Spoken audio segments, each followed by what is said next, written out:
quality, without a sense of responsibility, authority will be wasted. Next, let me go. Is working with destiny. I think we talked about that. Next slide, next point is the assurance of success.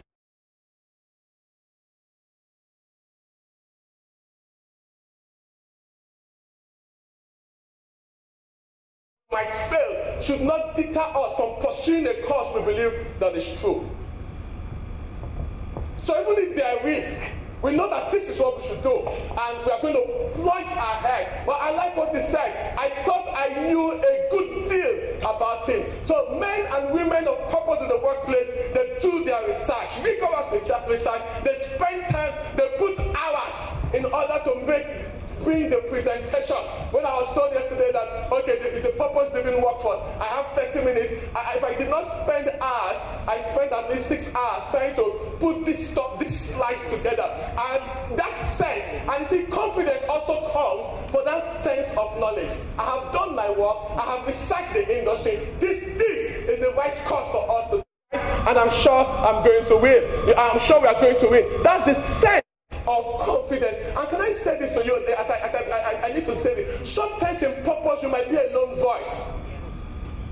Sometimes in purpose you might be a lone voice. But you see this, the willingness to stand alone is one secret of successful people. When Steve Jobs launched the iPhone, we said January 9, 2007, and they asked Steve Ballmer, then CEO of Microsoft, about it. What do you think about this? He laughed and said the phone is the most expensive phone. The phone is not going to sell, doesn't have a keyboard, doesn't make it a good email messaging machine. So he laughed at him. So if Steve Jobs had listened to critics, maybe he would have recalled the iPhone from the market, and today the rest will say it's history. But Steve Jobs was willing to stand alone. I actually believe that when you set a big purpose, sometimes the world, I see it as a chain. First, they will ignore you. Second, they will ridicule you. Third, they will pay attention at your results. And fourth, they will follow you. Let's go again. I said, you set a big purpose, especially one that is different from what is happening in this industry. First, they will ignore you because it doesn't fit to their existing paradigms. So they will ignore and say, maybe this person is making a mistake. And second, after they ignore you but you still continue, they will begin to ridicule you. And most dreams die in phase 1 and in phase 2. The willingness, that stage of being ridiculed. You know why? Psychologists have proven that we are social animals. We draw our identity from community. And when you are the lone, you are the voice of one crying in the wilderness, there's a tendency for you to think, are you sure I'm not making what? A mistake. But you see, people who persist in their purpose and in their dreams and in even when the world has ignored them, even when the world is ridiculing them, people who persist, notice what will happen is that as they begin to gather small wins, as they begin to make progress in line with purpose, the world will begin to take still and begin to pay attention and say, might there be something this company knows that we don't know? Why are they going in this particular direction? The world will begin to pay attention, and from attention you have which is they will follow you, followership. That is where leadership now happens. But you see the process for us to lead in Africa. We need to. Some people will ignore us. This is an epoch-making event. Some people, it will fly below the radar. Some people might not even say anything about it. But guess what? As we persist, some people might ridicule us and say, don't mind this organization. It will last, and the rest. But as we persist and begin to achieve results, people will begin to pay what? And the next thing is that they will do what? They will follow. They will imitate us. So we become the they become the imitators. I need to end for time's sake. I need to end. I know my time is up. No, wait. Your time, they said you need you to take like 10 more minutes. But before, I want to collaborate or just confirm what you said now. When we started at Standard Trust Bank, we went through just what you explained. So one of the things we did was roll out. We felt we needed to then democratize banking, create ubiquity, access. And so we decided to start branching out. Then it was fashionable. What was fashionable then was not to even branch out. Banks used to say, we're efficient, 2 branches, and we're doing very well. I recall IBTC, GTB, and co. And then I think GTB had less than 10 branches in the nation, where IBTC just 1. And Augusto will go out and make noise about it, how these banks are great. And so we started and said we'll go the other direction. Let's have create ubiquity, accessibility, etc. And we rolled out. We started rolling out 10 branches, 3 to 5, 5 to 10, 15, 20, 50. And they said, we're mad, crazy. Then calling us cowboys. Everything you said, just they will soon die.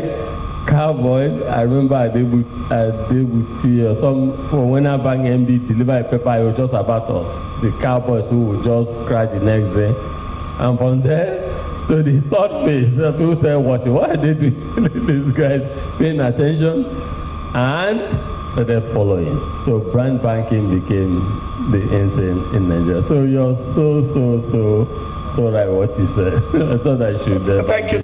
I didn't know that was where the name. I know cowboys, but I didn't know that was how the name came about. Thank you, sir. Let's do the fourth point. That fourth point.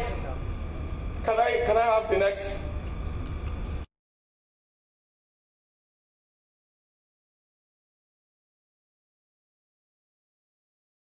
Sense of now. You understand that sense of the now, that impatience for the morning. We can't wait to get started. We can't wait to, you understand that sense. And notice because there's even in student union that when the student union leader gives a rousing speech, that people leave that venue doing what?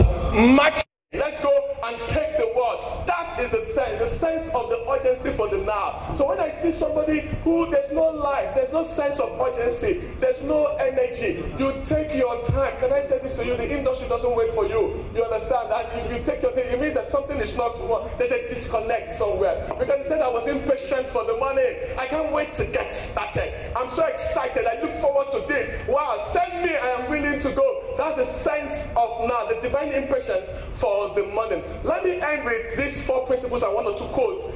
Next slide. I just said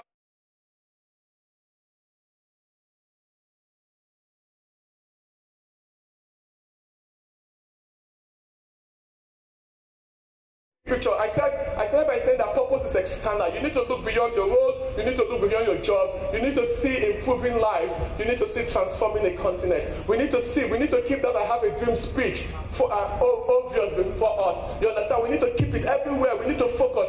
This is what we are doing every day. This is the big picture. We are not, yes, we might be in the garden. That garden might be the insurance company. That garden might be the hospitality sector. That garden might be Avon Medical. That garden might be in the oil and gas technology. That garden might be health insurance. Whatever the garden, that's our garden. But guys, I need you to know that that's but our mandate is dominate the earth. Our mandate is transform a continent. Although we are starting in a small garden. So we need to focus on the what? Big picture. We need to keep the picture before us. And studies have shown that life is like a pinhole camera. We reproduce in our experiences the image that we hold of ourselves. So it's the image that we see that we reproduce in our experiences. So as soon as we keep that big picture before us, it begins to translate in our experiences. The second thing here is that you need to connect your role with purpose. The second thing here is that you need to connect your role with purpose. And the classic example was the foreman that was cleaning the floor in NASA when after Jeff gave the May 25th, 1961 speech before the out, and they went to NASA and they asked the man, "What are you doing?" And he says, "I'm helping to put a man on the moon." You need to connect your role, your tasks with purpose. I might be a secretary, but I'm helping to put a man on the moon. I'm helping to transform a continent. That's the second point, is connecting your tasks. Peter Drucker talked about 3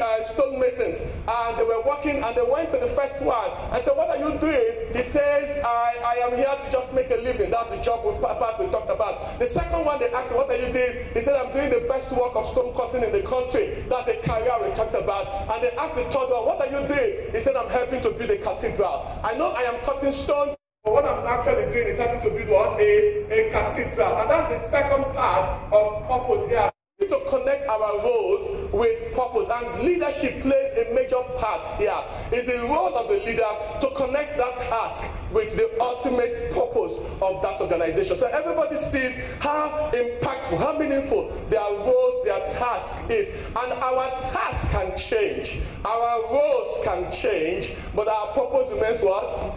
Is constant. Our task, the labels can change. You can move from EDCO, you can move from Transcorp to the BEM.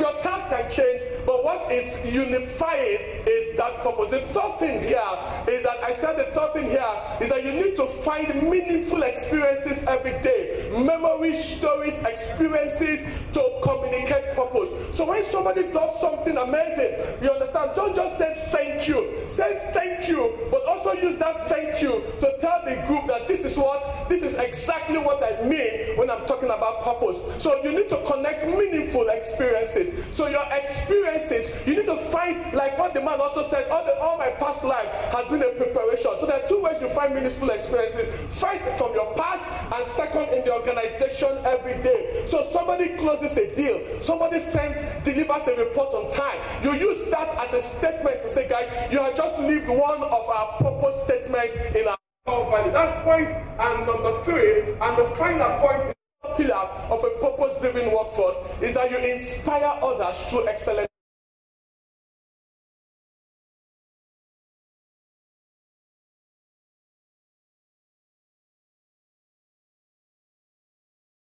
To give speeches, it's that leadership is not about being liked. Yes, you need to be liked, but leadership is about delivering.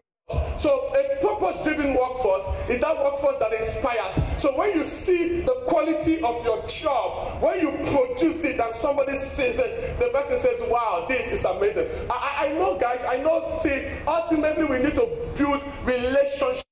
But guess what? We are here to achieve it. We are here to achieve purpose. And I said to people that your first responsibility to me is not to like me. Yes, you can like me, but that's not your first responsibility. That's not your first responsibility to me. Your first responsibility to me is that you owe me a favor by delivering excellent work. That's your first responsibility. That's the favor you owe me. Just like I owe you a favor by not wasting your time standing here. I owe you that responsibility of delivering excellence in my speech. Your first responsibility is that you owe me a favor by delivering excellent work. So that mandate, that mantra, that spirit of excellence must permeate everything we do. Just before you send the report, is this the best I could have done? That's the question you should ask yourself. And to do excellent work requires that I need to remove myself from the task. I need to put myself in the mind of the end user, because result is not determined by me. Result is determined by the end user. It's the end user that determines whether this task, this activity is result. It's not me that determines it. Those days we wrote exam in school and we said to ourselves, we have finished the lecturer. And when we saw the result, we said, hey, they finished me.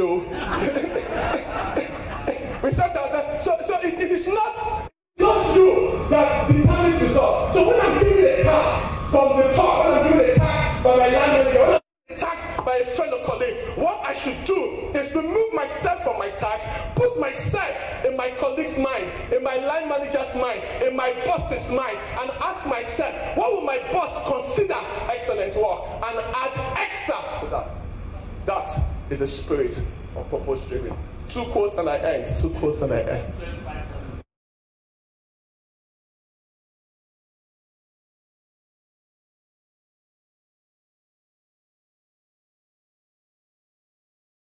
Mimic what you just said now, but you just saying it better. So help, because it's important. Excellence is one of our core values. Very, very, very important. Okay, let's put it this way: that excellence is. And those who were at the meeting with me yesterday. The excellence is actually exceeding expectations. In fact, let me say this: Peter Drucker said, "There are no results inside an organization." That everything inside an organization is either task, activity, or expense. That it only becomes result when somebody outside considers that thing of value and is willing to pay for it. It only becomes result. So I produce an innovative product inside. It's still not result. It only becomes result when that innovative product goes outside, a customer thinks it's of what? Of value. And does what? And pays for it. So that tells me that in designing a product, I need to put who in mind? The customer. I need to put the boss in mind. I need to ask myself, if this result gets to my boss, would my boss be excited about this report? Would this result be something my boss would say, wow, well, how did you find this out? And I said, if you use this, effort and expectations, there are 3 equations of success. So if you use effort, which is what I have done, and expectation, which is the customer, my boss, the organization, there are 3 equations of success, and every activity falls in one of these 3. So first equation is when effort is less than expectation.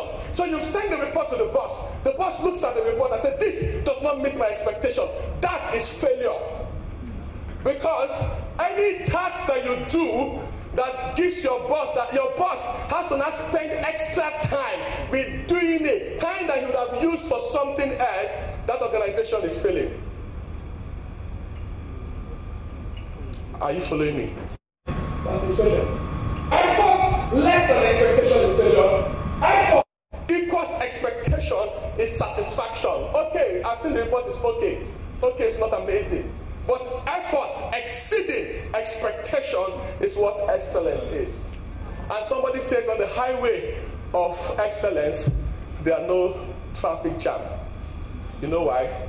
A lot of people are not on that highway. So the road is always what? It's on the highway of excellence, there are no traffic jam. It's on the highway of beauty that you find a lot of traffic jam. So the goal for us, every man, every individual, even for me, anytime I have an opportunity to make a presentation, I have to go back to all the books I have read on purpose in trying to synthesize this. And I have to put myself in the customer's mind. What would I say? What will make sense? What will add value? What is actionable from the things I'm going to say? And I think that with the extra time the chairman is giving me, I have tried. Okay, let me thank you, sir. Let me end with this. See this. This is in the book, my first book. Next slide. Now, I have just two quotes and I'm done. And this first book is the different what success people know and do that ordinary people do not. I said organizational success begins when each employee can answer the big why question, which is why was the company established? What are we trying to do? And how would their individual roles and personal contributions add to the success of that organization? Same thing about purpose. So every day I know what we're trying to do. My final slide, I think the next slide, is a statement by Benjamin Disraeli. This is my final slide. Benjamin Disraeli says that nothing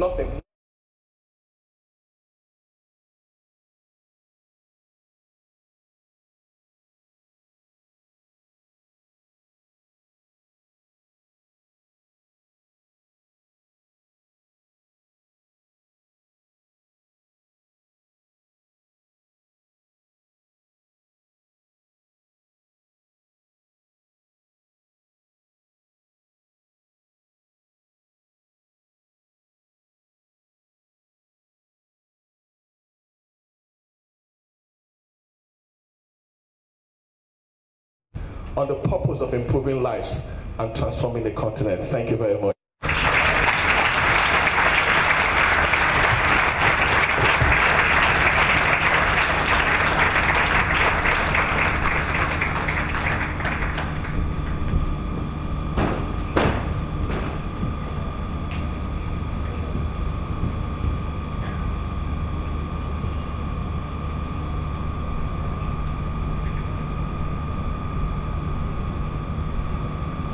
Hello.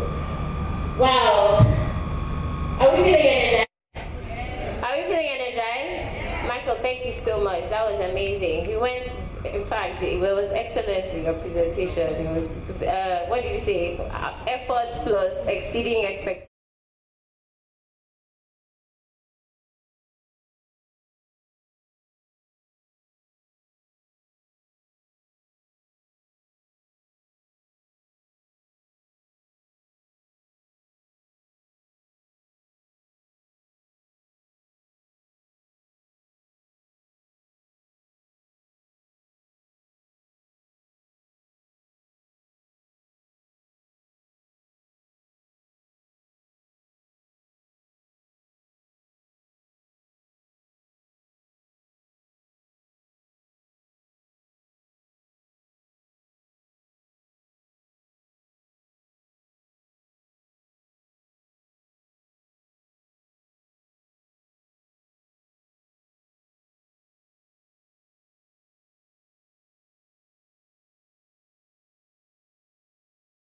presentation.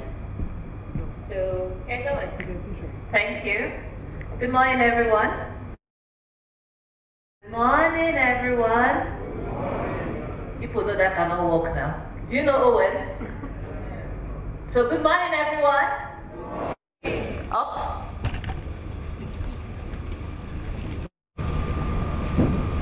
So Maxwell, please do you mind coming back 1 second, please? Theory, let me borrow Maxwell for a bit. So there's an energizing applause that I learned last year. So I'd like you guys to please join us to appreciate. So who benefited from this, what we just heard? Yeah? I did. So let's appreciate him properly. Okay? So there's this handshake. Hello. I learned a new one on Wednesday from Honorable Mr. Amige, but I think I'll stick with the one I know. So we call it the Roberts. Lola, come now, let's do it together. So Robert, can you see me? The light, can you put it on me, please? Robert, so they can see me properly. Camera.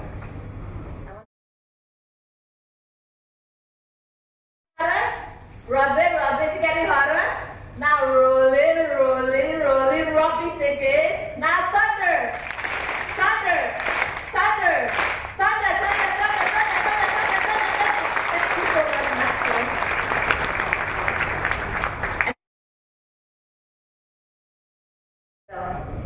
Thank you very much. It's really exciting to see all of us in this room. So, Lola and Temitope, well done. You guys have worked very, very hard, and we really need to appreciate them. So please give them a cuddle when next you... Okay, we should rub it for them again. Okay, let's clap for them because they worked very, very hard. This lovely room, the t-shirts they are wearing, everything. Top kudos to them.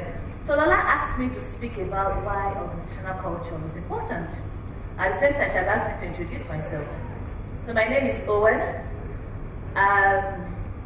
Operating Officer of the Tony Foundation, CPAP. And for now, just helping them. Director of Resources at Ayers Holdings. As TOE likes to put it, in charge of, I have the honor to manage the man and machine of the organization. Okay, but I have an inspiring mentor, Paminda Vir, who's my CEO. So I was asked to talk about corporate culture and why it's important. So I asked Lola, what do you want me to say? Temitope said, I asked Lola, Temitope, that's the one that answered. Just tell them, energize. Udochi has given us very fantastic definitions today about what culture is. Put it simply, culture is just a way of life. Yeah? It's a way of life. It's a brand that identifies you. It distinguishes you from other people. It distinguishes you. Let me ask a question. Let's even see. So if I walk up to my dear Bumi Akiremi now, yeah, and I greet him like this, yeah, as a woman, where am I from? Yeah, speak up. Come on, guys. Where am I from? Yoruba here. Anywhere? Pardon? Western Nigeria is where I'm from. But why? Did I say anything? Why? Come on, guys. Let's talk. It's what? It's what? The culture. But my dear friend in Popular, please help me with your name again. Josephine Akpomudai, right? I apologize. Are you Yoruba? Can I get a microphone, please? Are you Yoruba? Please bear with. Answer. Are you Yoruba? No, I'm from Delta State. So why do you know that Yoruba kneel down to breathe? Consider that many people also kneel down to breathe. But why did you automatically say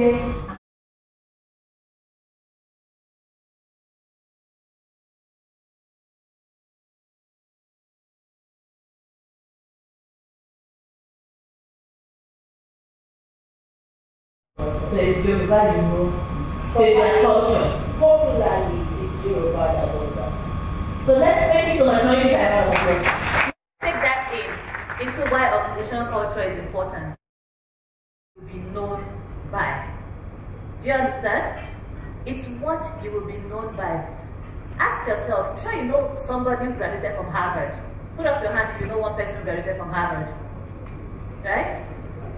So you don't know anybody that went to Harvard. Just broadly, generally, Harvard, Yale, any of those ones, right? Now put up your hand if you know what they studied. Most times people don't know. A lot of times people do not know. And why is that? It's just their brand. Which also goes back to why organizational culture is important. An organizational culture lends itself to the brand of the organization, the who you are. There are certain organizations today, once you hear their name, you see somebody that's from there, you just attribute certain characteristics or traits to the organization, be it positive or be it negative. GOE, for example, thinks that GE people, that they are the Jackie Chan of execution. That's what he thinks, that they execute. Green belt, what other color of belt? Blue belt, white belt, all the belts of Six Sigma of execution. That's what he thinks, because it's how they are known. But this thing, Udochi told us, yeah?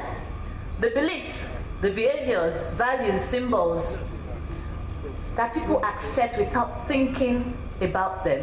That's why you saw me kneel down, even though you are not Yoruba, you just assume I'm Yoruba. We as employees, what is our role? Organizational culture.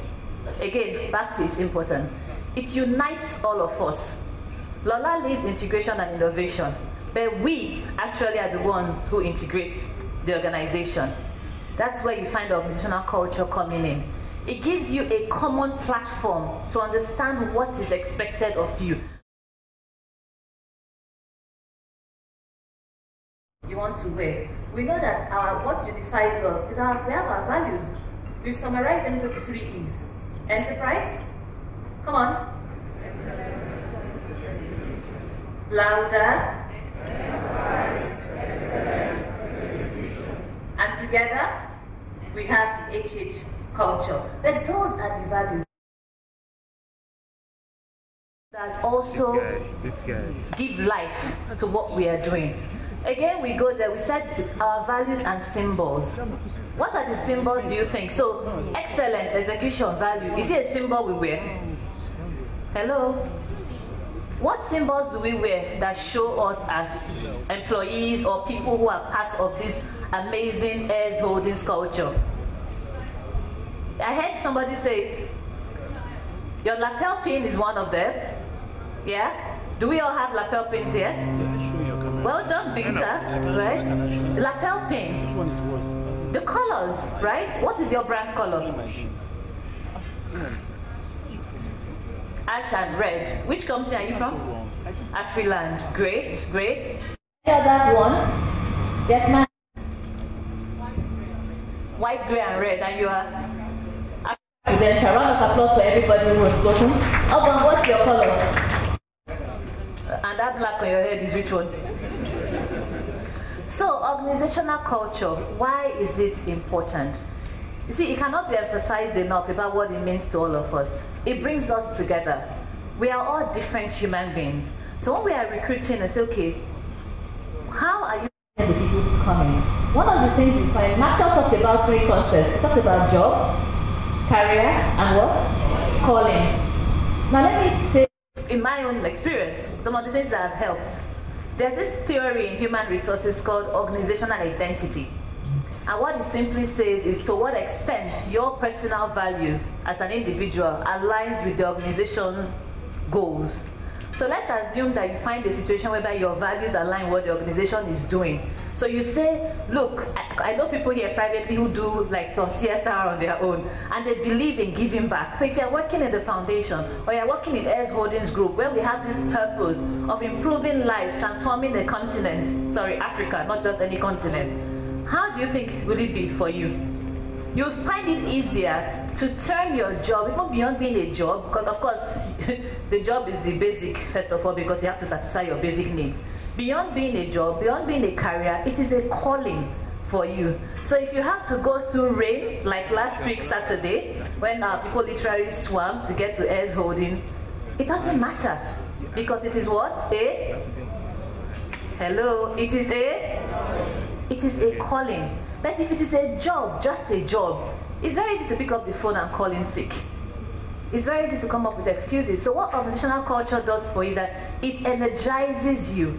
But I would like to appeal to everyone. You see, was it Udochi that said, yes, please can we look at the last sentence? The pity is not very clear.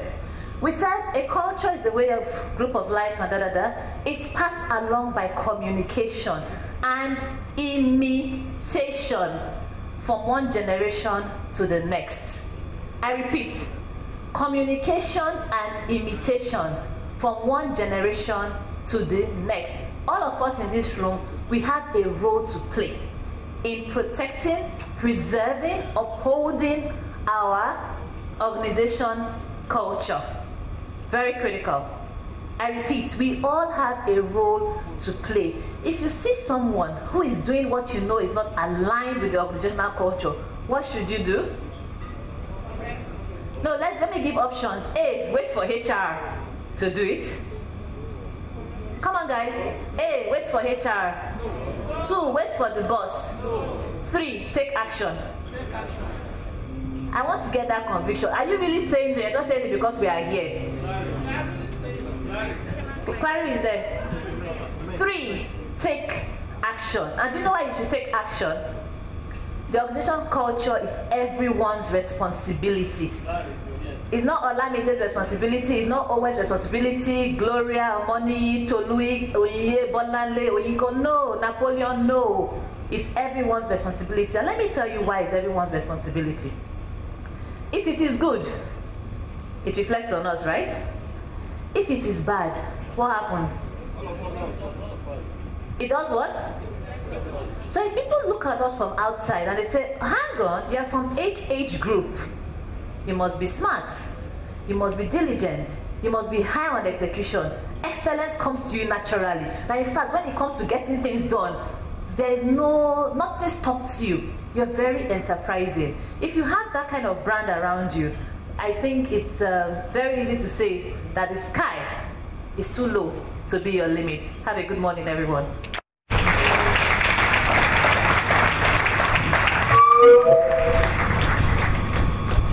Okay.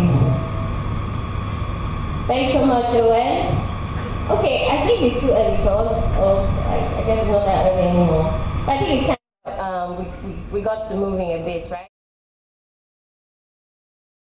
Can we have so much? I want that to understand from my interaction with people about this improving lives and transforming Africa.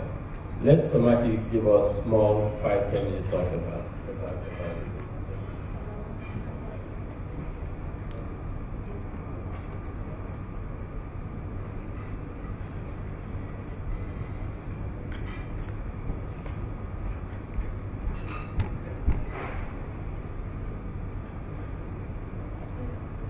So much over to you.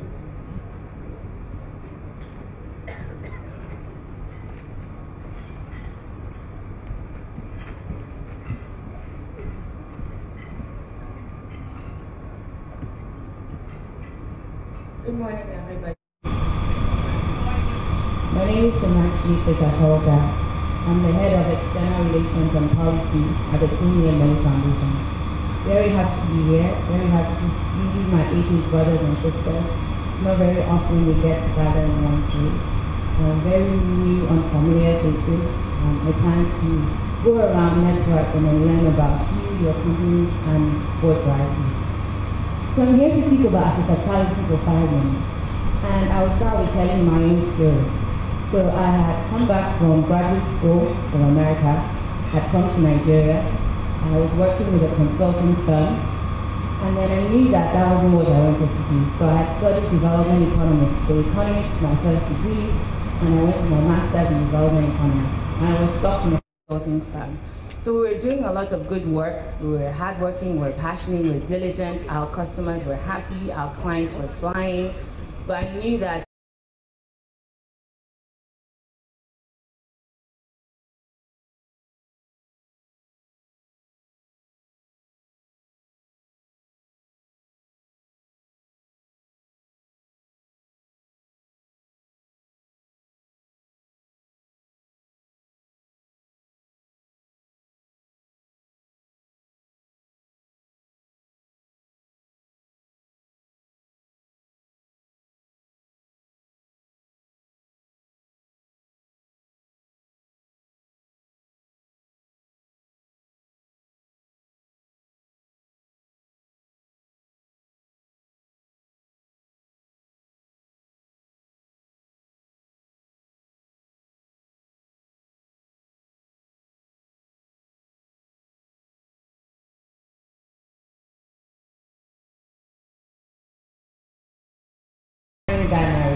We're investing in Africa's strategic sectors. We're investing in hospitality. We're investing in power. We're investing in real estate. We're investing in healthcare. We're investing in lives because we want to transform the narrative. We want to create wealth, but that's not it. We want to go a step further, and we want to change our lives in Africa. So Transport's mission is to become the premier investor in Africa so that when people come to Africa, they stay at our Transcorp hotels, so that we're generating power that allows people to go to school, allows children to not use candles to study at night, but have access to electricity to create the opportunity that they need tomorrow. It means that we're investing in real estate because we realize there are a lot of people who are homeless in Africa, who need rooms, who need houses, who need shelter. It means that we're investing in healthcare because we're not satisfied that too many African babies do not get to live till 5 years old. It means that we're trying to change that narrative. We're trying to give more young people access to a better tomorrow. It means that we're investing in hospitality because we know that for investors to come to Africa, they need to have a comfortable place to stay. It means that we're creating hotels that are comparable. Doesn't mean that, definitely. I don't know what that is. It means that we're creating hotels that are comparable to hotels elsewhere in the world, so that investors are here and they're able to concentrate on their investments, not worrying about where they will stay when they come to that dark continent. With the Tony Elumelu Foundation, it means that we know that charity, the way it is not sustainable. It means that we understand that it's not enough to go to villages and hand out bags of rice, bags of gari. It means that we know that entrepreneurs are the dream, are the key to transforming our continent. We're giving them access to the tools that they need to build businesses that will uplift them. Businesses that will not run out when they die, but businesses that will employ more people in their communities, in their cities, in their countries to transform the continent. I will wrap up now because I don't want to take too long. We have a lot of activities lined up. But I challenge all of us to go back home today and connect the dots. How is it that what we do in our respective companies links back to Afrocapitalism? Challenge yourself, how is it that my role today is improving lives on the continent and transforming the African narrative? Thank you.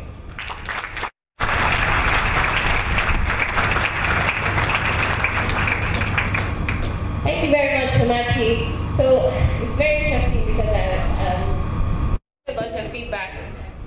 Gotten a bunch of feedback as I've spoken to the companies in the last week and COPs, and it's interesting because when I ask a question about Afrocapitalism, I get a lot of interesting responses. So it's really great to hear from our in-house experts and authority on Afrocapitalism.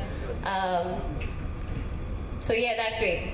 So we're going to do an activity, guys. What we promised we were going to do today, aside from the fact that we're going to get to talk a lot more about culture, that we're also going to do some activities, obviously get to know each other, bump into each other a bit more. So I need 5 people wearing different colored t-shirts a piece to come out, please. And I'm not gonna, I'm gonna pull people out of the crowd if I don't get volunteers.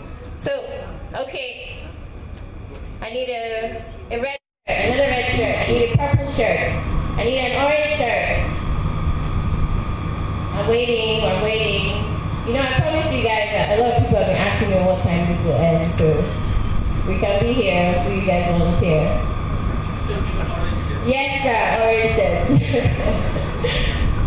Orange shirts, white shirts. I need a lot of you, so you guys need to stand up. Okay? I'm waiting. Actually, we are all waiting. So, yes, I do. I said 5 a piece. 5 a piece. So I need purple shirts. I need red shirts.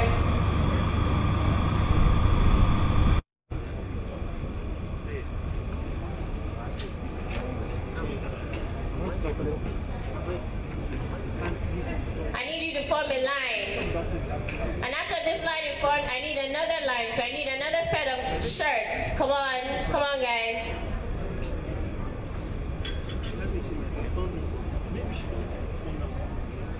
No, not this way. Behind. Yeah. Oh, sorry.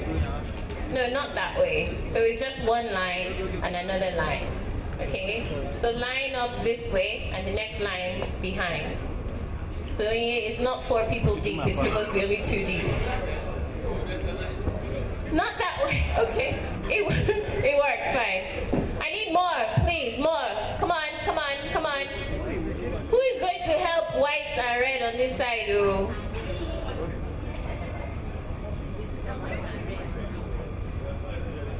No, so you guys are the same white, so you guys need to be one line. Yes, you're white. You need to be one line.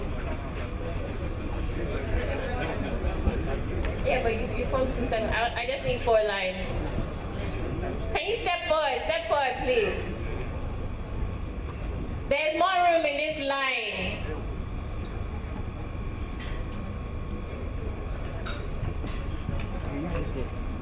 Yeah, I know. That's why I'm asking for more.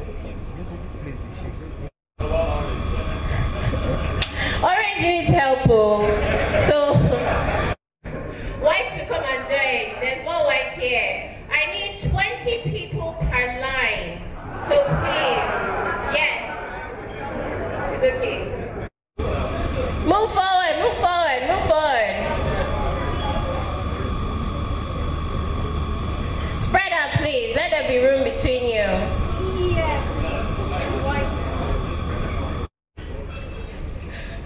I need room between you. Spread out, please. Sorry. How many people do we have in purple? So purple, help yourself. Call your people. How many people in red? It seems like we're oversubscribed. Oh yeah, Olamide, you're the team captain. How many people do you have? You need one more. Who shall you say? Okay, white, please, come and help orange. White should come and help orange. Do you really want the chairman to have to call you up?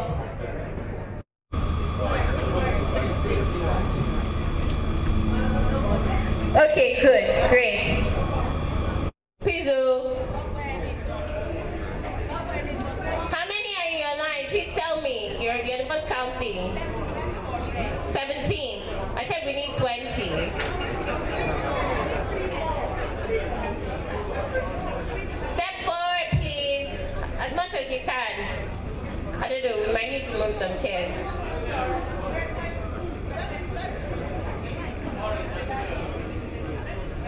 How many white? How many are you?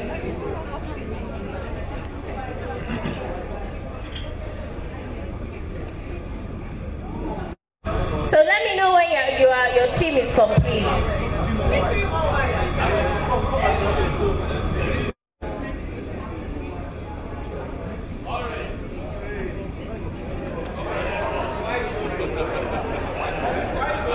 White, orange, then you are in the crowd. Now wow. Very interesting. Hey. White, orange,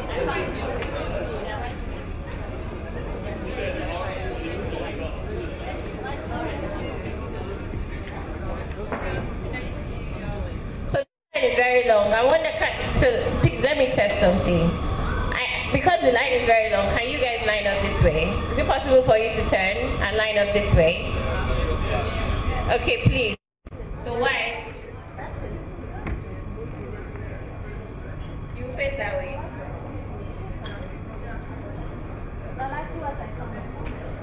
So orange, please come to this left. You guys should straight. You're going to move forward because it's a long line. White, orange. Okay. Then red.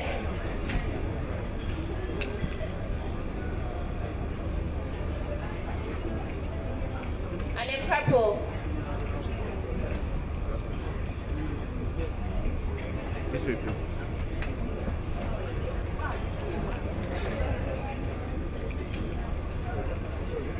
Okay. Okay, move forward, move forward, move forward, move forward. Move forward. Move forward. Okay, are we properly spread out? Gosh, I see Atinuke in this team. She's played this game before. I hope Mercy is not. I hope Mercy is not in that line. So, are you? Look, we need to have an even number of people. Please confirm that you are. How many people are in white? No, I mean, so count numbers 1, 2, 3. It has to be 20. I mean.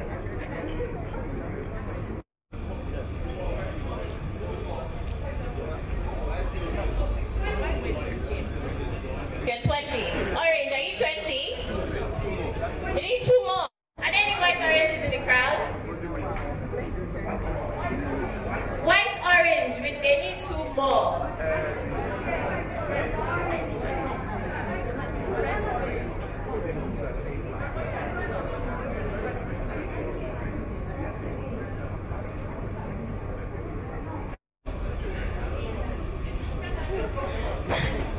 Okay. Okay, we'll start the game. You guys want to change it?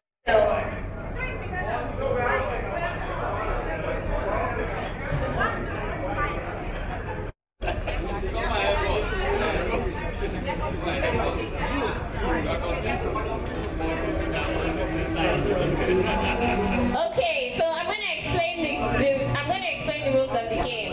It's a very simple game. I'm going to test. All right, Red, can you move a little bit this way? So we're going to test something. You need to get the job done, but you're relying on the person in front of you to give you accurate information to get that work done. So I'm going to give the first person in your team that information, and let's see how well it gets to the end of the line. Okay? You must whisper. That means that information, if you like, you sabotage yourself. Already not hear you. Okay? You cannot ask the person, You cannot repeat yourself. Okay? So, if you guys need more room, you can stretch out a little bit further, but please don't be close to each other, okay? Okay? Are we ready? Are we ready? Are we ready? Okay, please don't. I don't want to hear anything until the last person has said, I've got it. Okay? When you've got it, you raise your hand. Don't. This game is called Chinese Whisper. It means whisper. I don't want to hear it, okay? Please. I take God beg you. Tinuke, no Bonale, do not repeat yourself. Okay? No what? No ask. Nothing. Okay? No pardon. I'll tell you when to look at it. No repeat.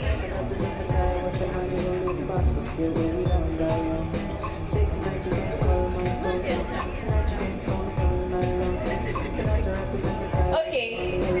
So this game is not, and I'm not saying it takes 20,000 years to do it. It's not about how fast the phrase gets to the end. Okay? So take your time. Pass on this information. When it gets to the end of the line, raise your hand. Okay? Are we ready? Alright. You may read the phrase.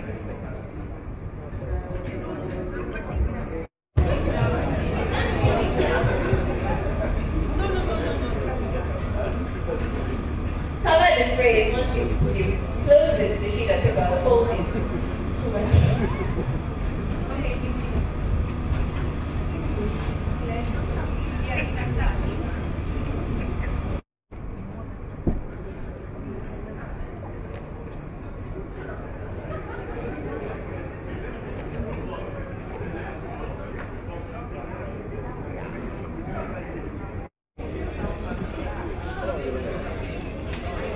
Whisper! You people are already... Now,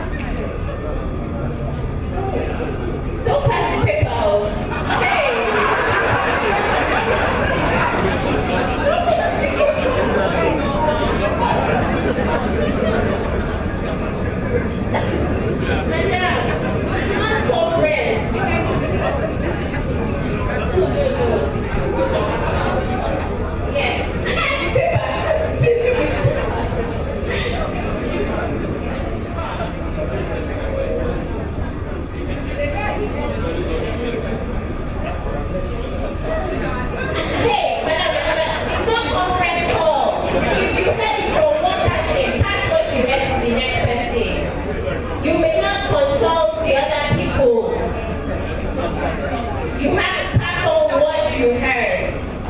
Okay?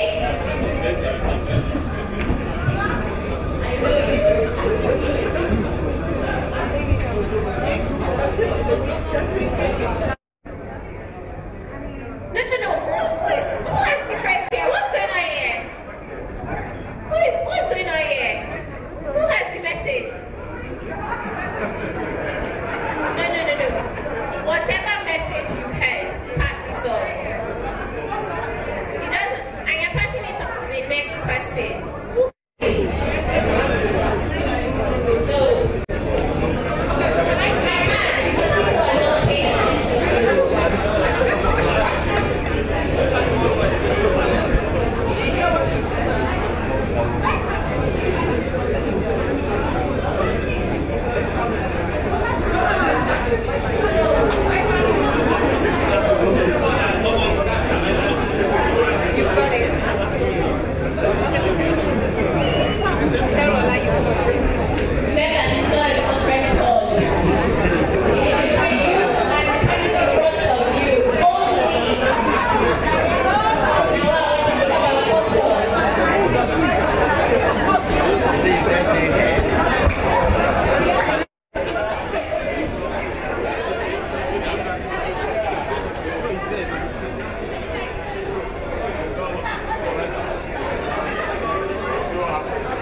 toads.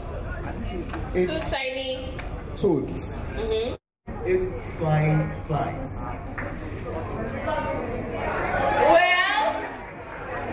Well, unfortunately, nobody actually got the right answer. But, relax. Can you people swear by this answer? Did you cheat?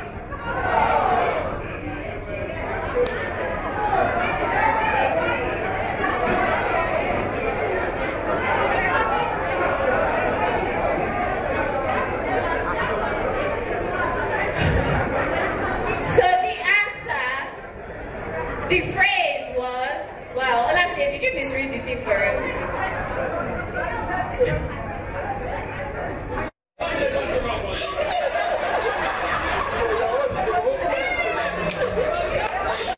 The phrase was 2 tiny toads, 8 fast flying flies.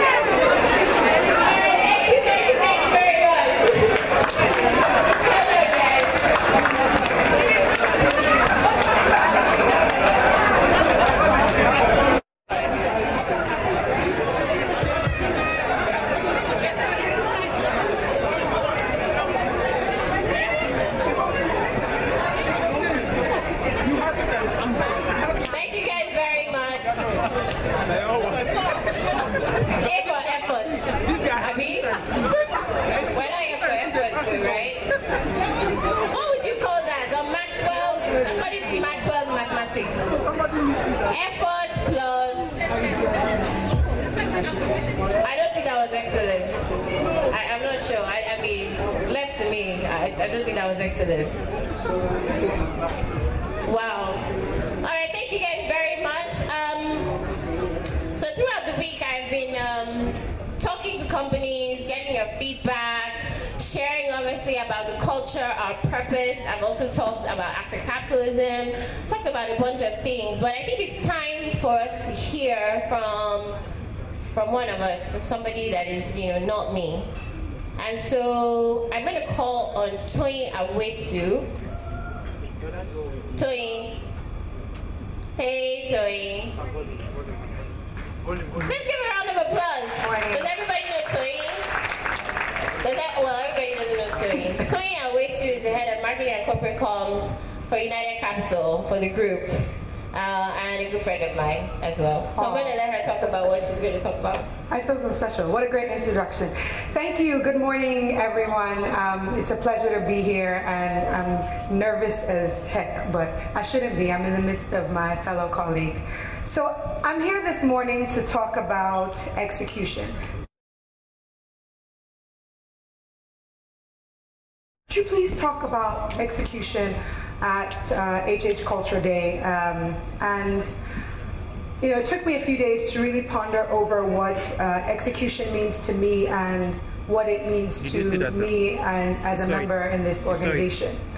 So we all know that execution it's extremely important for us at Harris Holdings, so much so that it has been institutionalized. It's a key pillar to our culture code here at Harris Holdings. And I will say this, your success will be determined by your understanding, acceptance, and efficiency of this very particular culture code. Very successful people achieve their goals faster and with fewer resources than their peers. Their execution velocity is high, which raises their career velocity.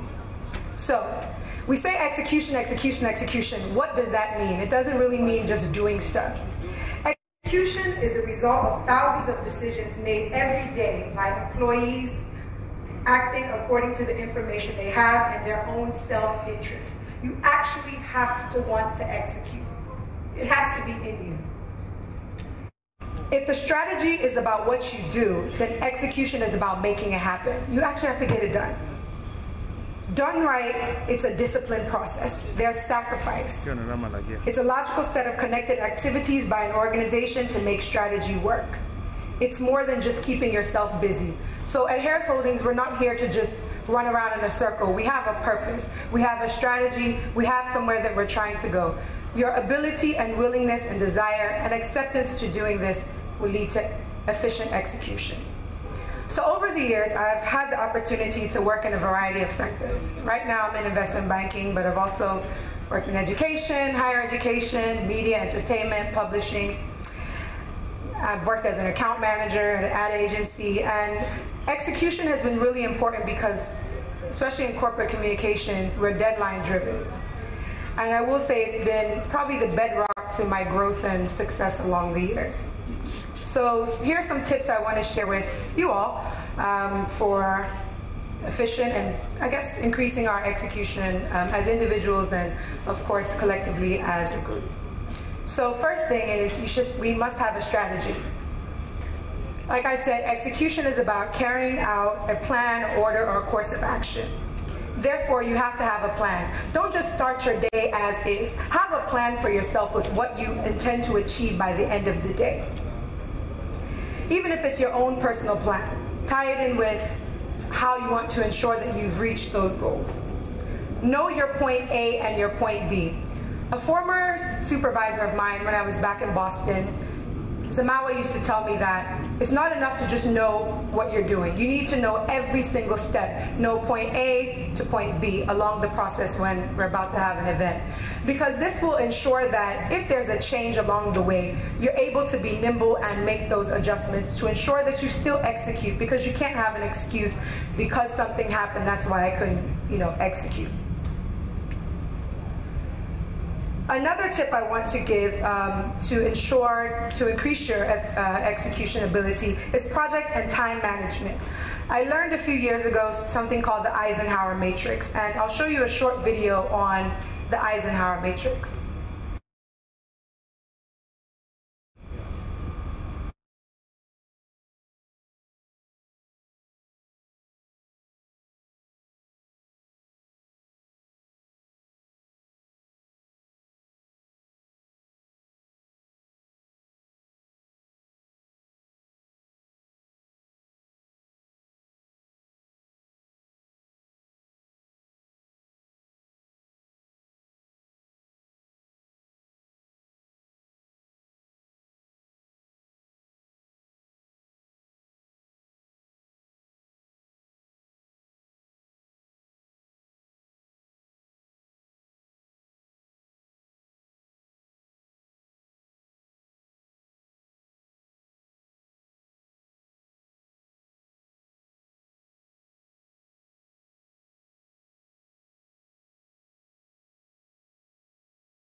So for me, it guides me on delivering my tasks and helping me to execute along the way.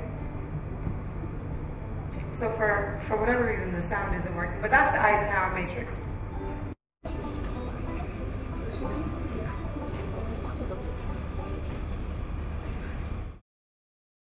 And is to take ownership.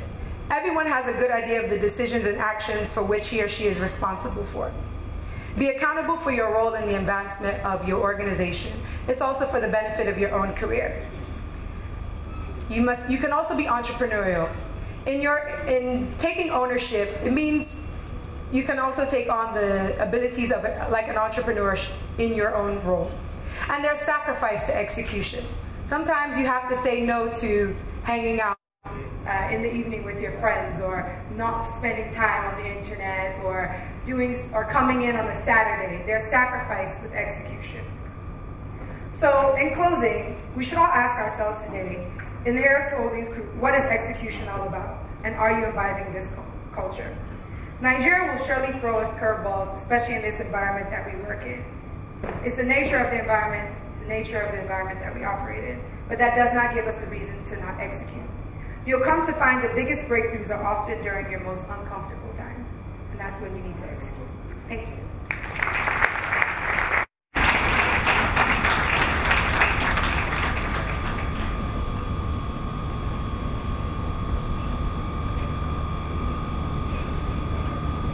Okay.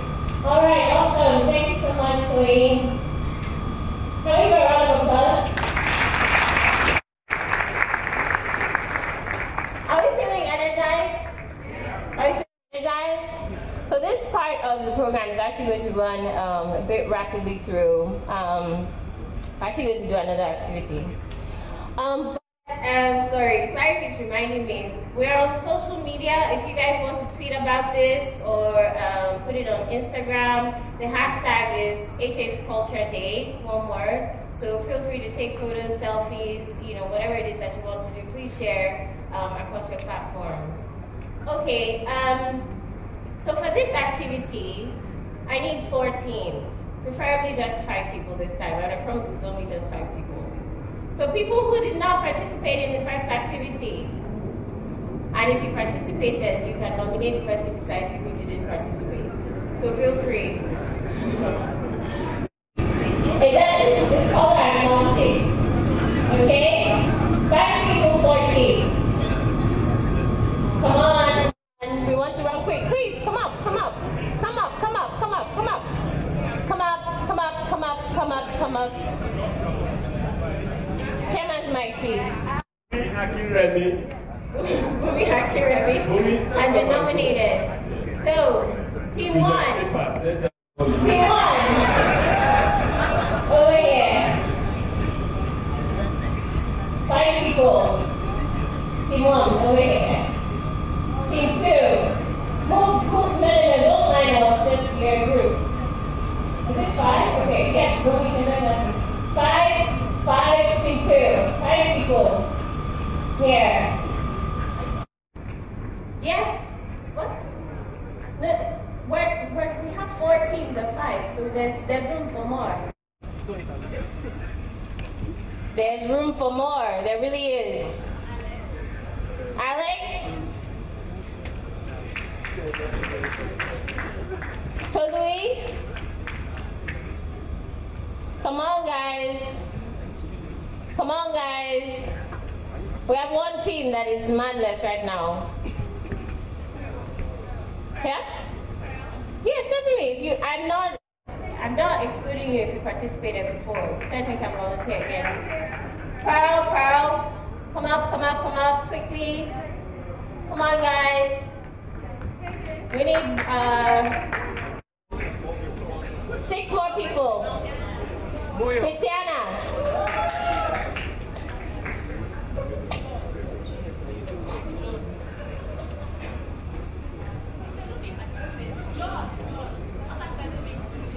Here. 15.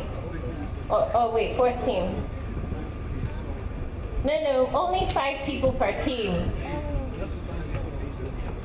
Okay, your teams are complete? Okay, Christiana, next game, I promise. Okay, so this is a game of a bit of ingenuity, a bit of creativity, a bit of teamwork, collaboration. So each team has to build a tower using shoes. Okay? They have 5 minutes to build the tallest tower that will stand. So, please assist if they come to ask you for your shoe. We haven't started yet now. Guys, wow.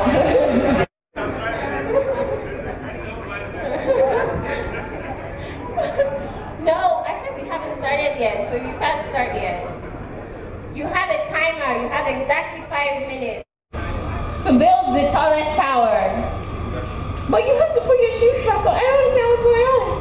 Can you put your shoes back on until we say it's time to go? Put your shoes back on. We're on a timer.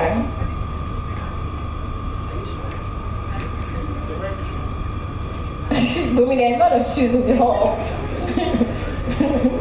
Again, it's about ingenuity. So are we ready? Team Top, are we ready? Are we ready? On your marks, get set. Again, the tower must stand, and we'll measure it. Yes, I've got to build a tower. On your marks, get set. You may source for shoes in the hall. No, but it's true. Oh, sorry. Well. Go!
does each power stack? Wait.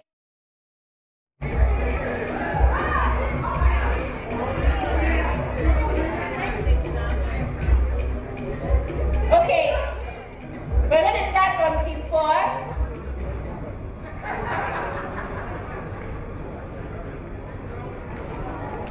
It is broken, in fact, exactly 3 bottles of water. Wow. Well done, guys, well done. I've even dedicated my shoe to the cause. I don't even know what my shoes are. Team 3.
I'm actually going to talk about enterprise, which is one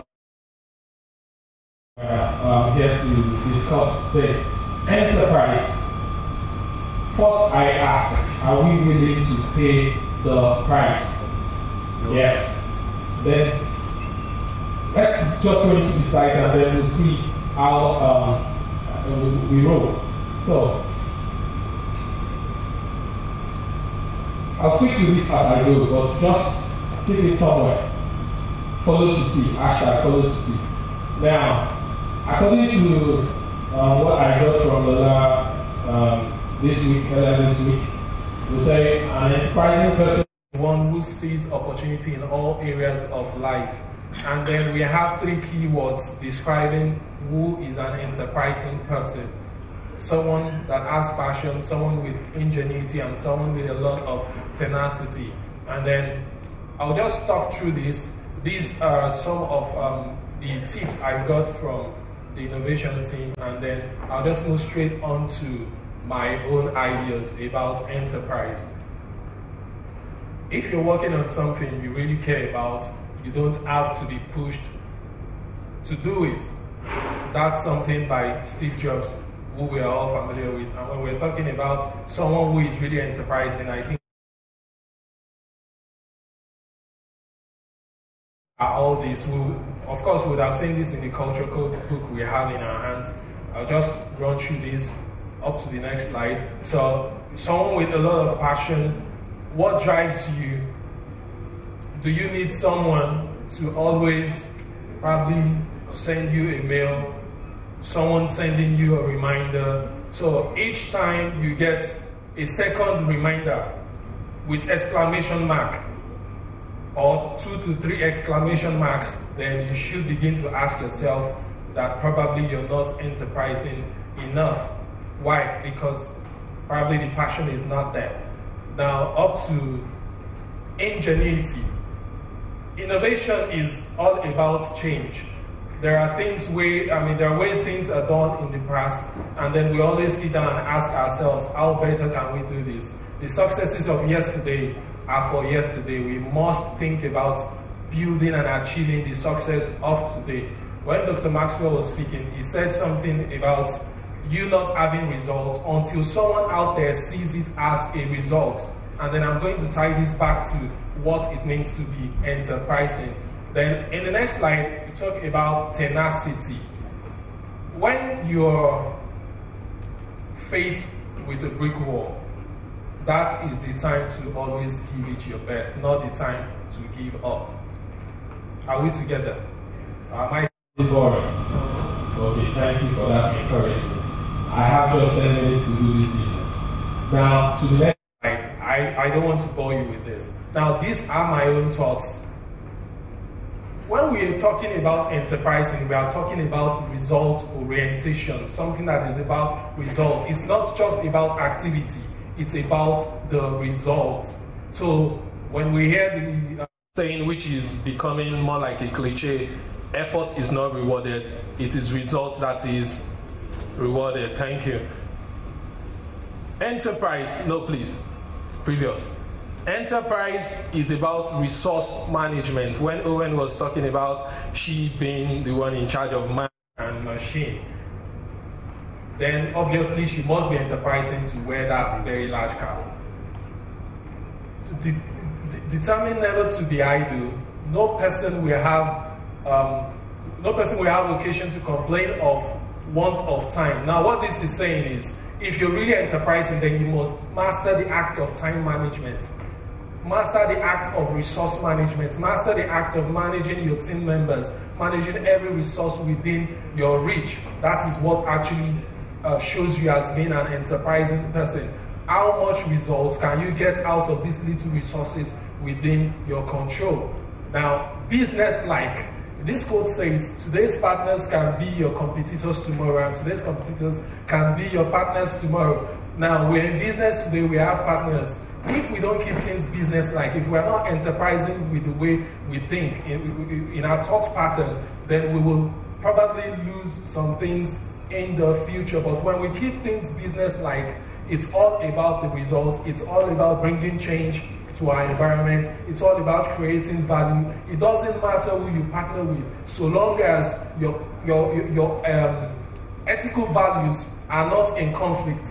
You can partner with anybody, so long as your dream fall in line. Your partner today can become your competitor tomorrow, but when you have it at the back of your mind that you need to be enterprising, then that helps you. Now, let's take this to my job. You would have observed when I said Africa Prudential, we're changing our name. Is that the news? Okay, I think I have a good platform to announce this to the whole group. We're changing our name, and we're going to start tomorrow. Why did we find ourselves at this point? Because we need to think of new ways of doing our business. We need to enlarge our coast. We need to broaden the horizon of our business. We need to broaden the scope, and that is about being enterprising next. To be enterprising is the antonym of excuses. At the point we begin to give excuse, then it puts a question mark on that quality of being enterprising. Now, I would like to round it up with this. This is one thing that the chairman always talks about. Transforming, bringing a change, sharing value, creating something that people can see, appreciate, and then they can always point to you when they are talking about certain achievements, when they're talking about certain improvements around the world.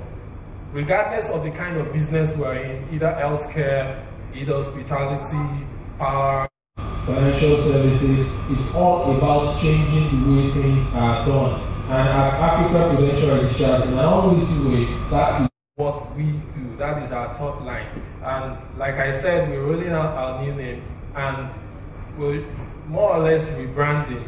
And all this speaks to enterprising, because changes must always happen. When things are static, then there's a big question on being enterprising. This is where I wrap it up.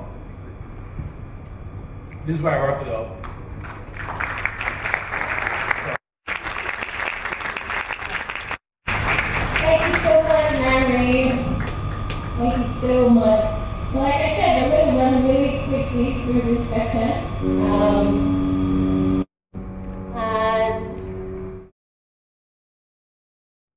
And I'm going to run you guys ragged by the time we're leaving here. Okay, that's actually my intent. I just, fix this thing on our culture day. I really just want to make everybody tired. Okay, we have another activity. This time we only need 4 people. And, okay, 3 people. We're tired already, right? Have I achieved my goal? So can I have 3 relatively small-sized people? 3 people, come on, guys. We're not tired.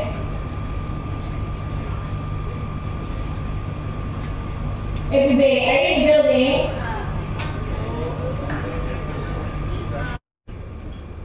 Thank you. Who? Unsa Emmanuel, you've been nominated.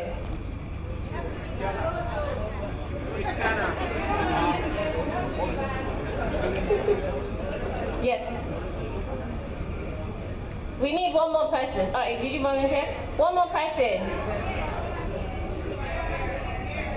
Christiana. Okay, no. One more person. Amazing. So, I'm going to beg the cameraman. Please, sorry. There are people that are going to be coming at you. So, do you mind? No problem. Huh? No do you mind problem. moving back? Is it possible? You're on the screen. We're coming that way. They are running down the screen, so you need to move it down. Do you understand what I'm saying? I can hear you, but you're on the screen. I can't do that now until they However, people are going to be running towards you. Huh? You talk to them there. Talk to them there.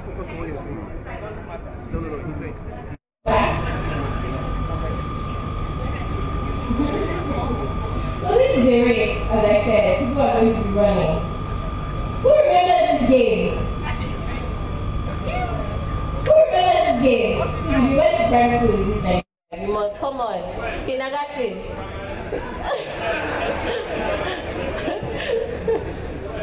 So I think members here are trying to start the train. Yeah? So put the suitcase down. They're going to open the suitcase. You must wear everything inside that suitcase. So somebody is going to be watching the finish line.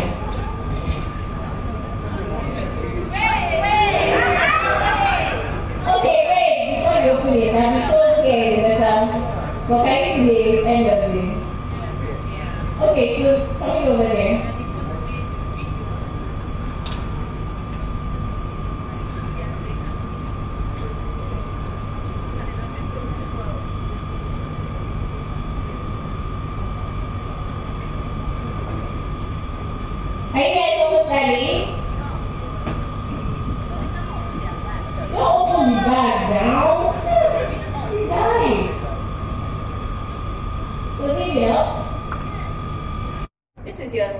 finish line. Stay behind this line. With your luggage. With your luggage. Okay? Alright, this is a race. So, it's a photo finish. It looks worth it. When I say go, open your suitcase. Put on everything in your suitcase. Everything. Every single thing. Okay? I make it to the finish line. On your mark? Get set. Go.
From what company?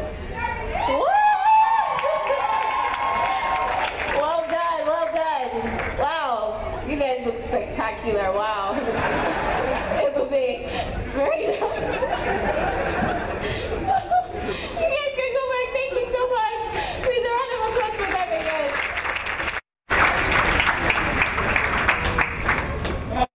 The last speaker that we're going to have on the last E, last but not least, absolutely, is Christopher Ezeafolukwe. And he's going to talk to us on, what is the last E?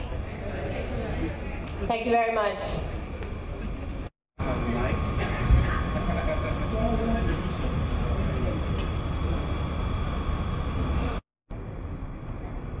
Hello. Yeah. My name is Christopher Ezeafolukwe. Chris for short. I work in Transcorp, and I love my job.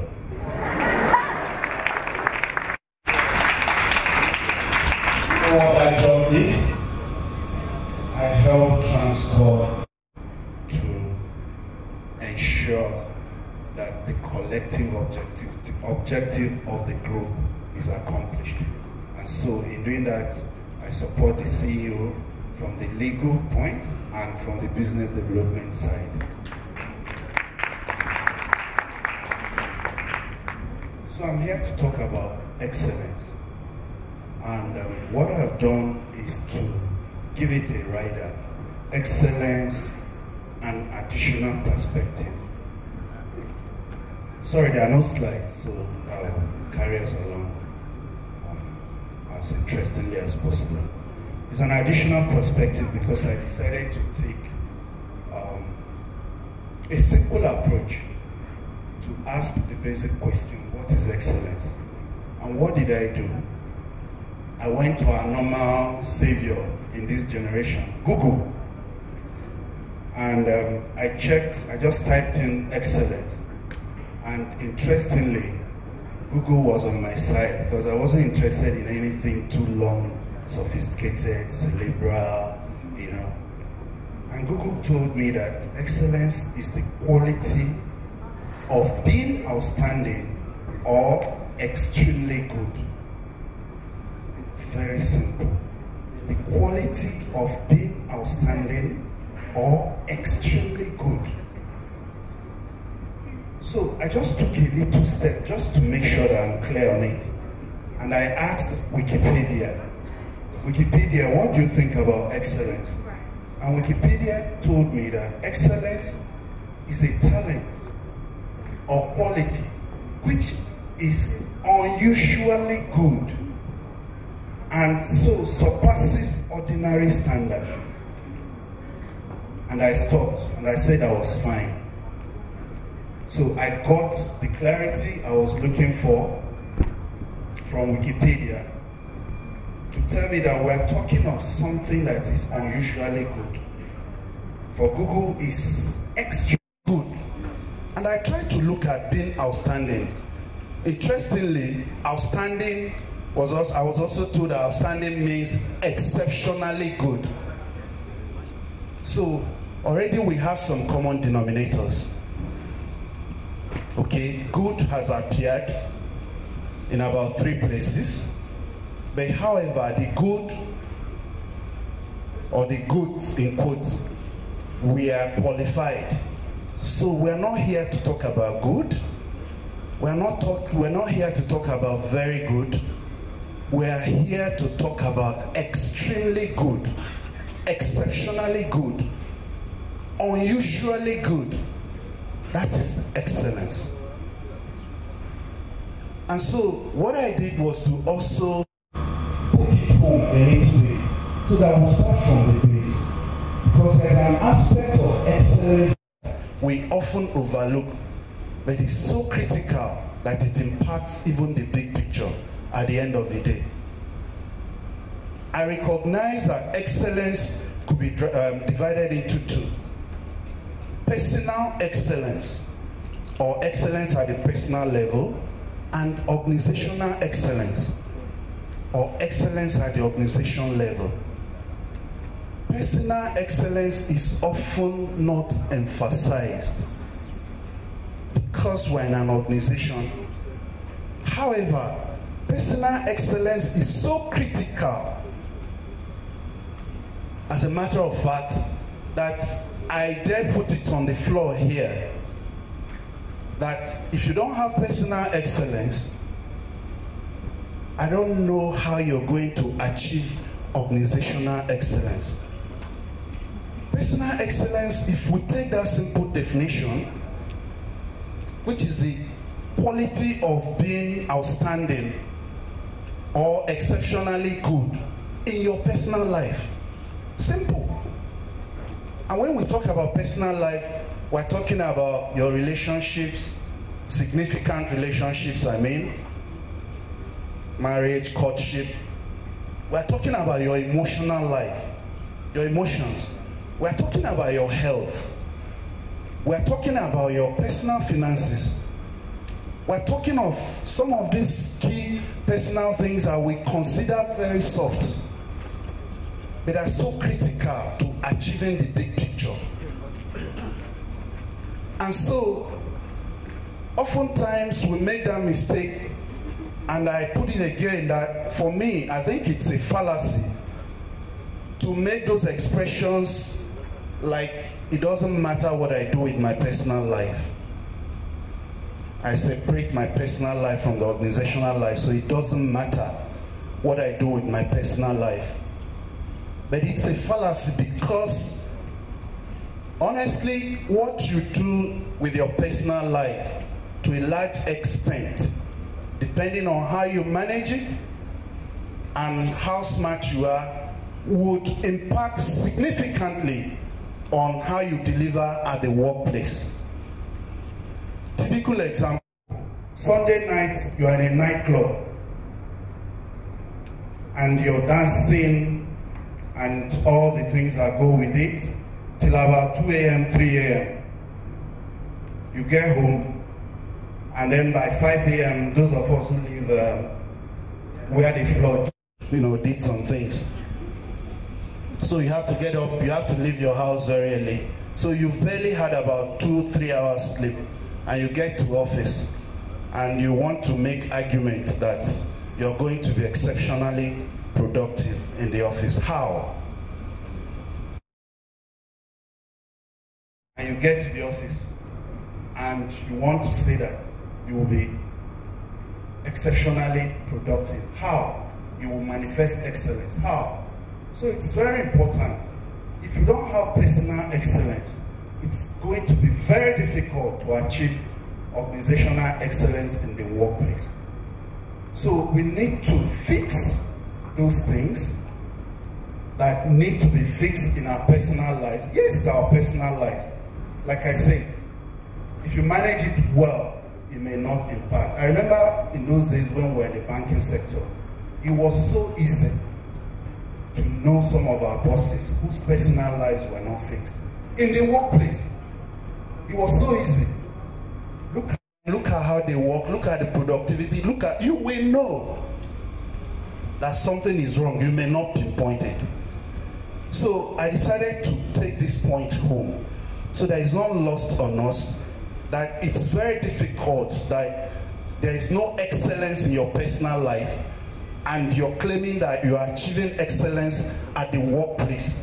It's going to be tough, because even if you do, something is being covered somewhere and it will not be sustainable. And the excellence we are talking about that we want to achieve in our organization is a sustainable one. So from there, I go to organizational excellence. The same thing. It's about the organization being outstanding or extremely good in anything. I'm trying to keep this simple. The definition we started with, so no complications. But if we look at what Google said, it said it is the quality of being. It is the quality of being outstanding or extremely good. The quality of being. So once quality comes in, it's already telling us that there is a standard against which certain things will be measured. The quality of being shows consistency. It's being. So it shows consistency. So it's not like a flash in the pan. You cannot just have a flash of one, nice performance and then you say you are excellent. No. Over time, you have to demonstrate that the systems, the knowledge, the capacity to deliver excellence is already developed and is being sustained. So that excellence can survive any test that is subjected to. The product of that excellence will also survive any test that comes the way. What we just watched now, the last exercise, is very interesting. In one of our TGIFs in Transcorp, we were presented with a surprise by Napoleon. About 3 of us here, 3 guys were called up as part of the TGIF event to tie gele. Yes, to tie gele on 3 of our colleagues, the ladies. And I was one of the people picked, and it was a Herculean task.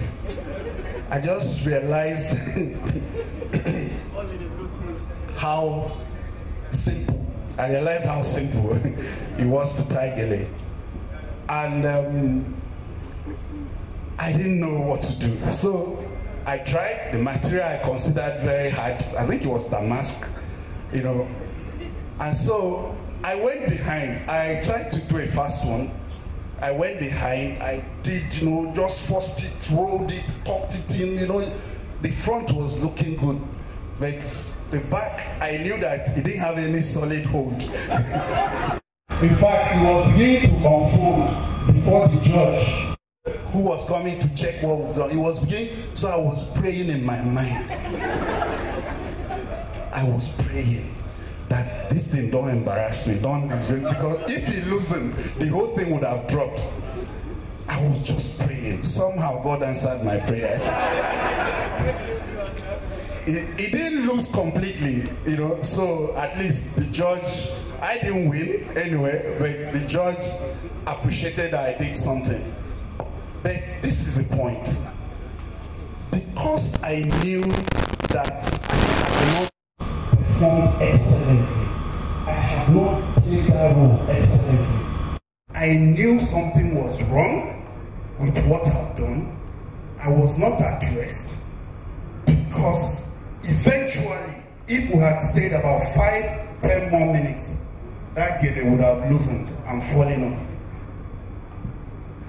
So that is the point about excellence. So one of the things for excellent people is that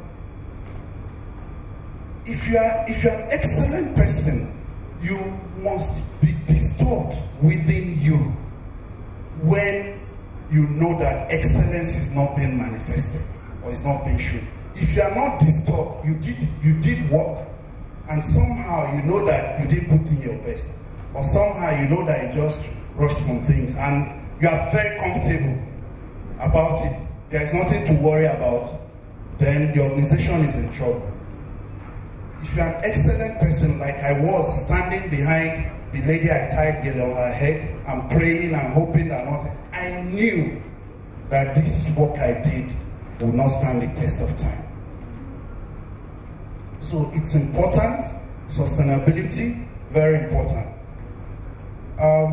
There are things I've noted that I call inseparable things about organizational excellence. First is that organizational excellence is an aggregation or the harvesting of individual excellence that are bound in a company through a team. Emphasis on through a team. Excellence realizes that it's all about teamwork. Excellence realizes that there is a common purpose we are all working to. There's an objective. So it's very important. Yes, we have our individual excellences, if I may use that expression. But the harnessing, the ability, that's why we've been put together in a company, in a business, in an entity, in a department, in a committee, whatever it is, it's a team. That's why we're put together to harness those individual excellences at the workplace into achieving the common purpose. And so focus is on the team. And what this requests from us at times is that, yes, in as much as you're developing yourself, your personal interest and all that in the course of work, there are times that those personal interests have to go. You have to suppress them, subdue them, keep them in the parking lot for the purpose of achieving the team's interest, overall interest of the company. So, if you have your eyes on that, if you focus on that as an excellent person, then the team will win. The importance of team is very important, because if you identify with the team, if you're a team player, even when you are not actively part of the team, find a personal share. You will create a personal share in the winning of the team. You will find something to identify with in the winning of the team.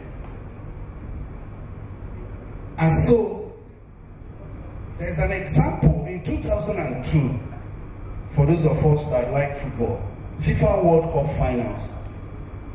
Brazil beat Germany 2-0. Germany had an outstanding goalkeeper, exceptionally good, legendary. His name is Oliver Kahn.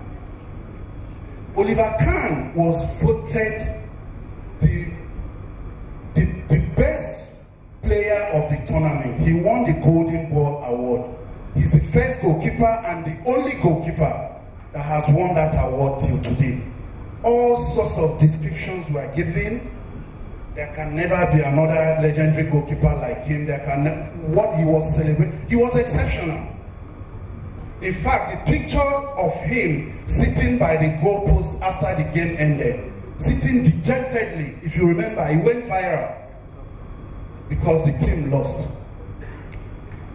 When he was interviewed and he was asked about the personal achievement he made, remember that's the target of every player, especially a goalkeeper. A goalkeeper to be the world's best. He beat Cristiano Ronaldo, actually. Ronaldo came second to win the silver ball. He won the Golden Ball Award. He said that losing the World Cup by Germany to him was like losing his life. He said that he wished that it was possible that he came out of that tournament unknown, not recognized, but that Germany had won the World Cup. In other words, getting to his personal peak at that point did not measure up to the team's success for him. So it's very important. I will end this segment with an African proverb from my village that says that a forest that can boast of a few tall trees is only a glorified bush of shrubs with long signposts.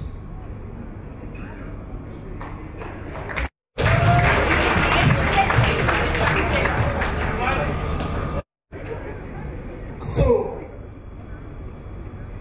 we're talking team, and it's important in pursuing excellence we focus on the team and the objective of the team.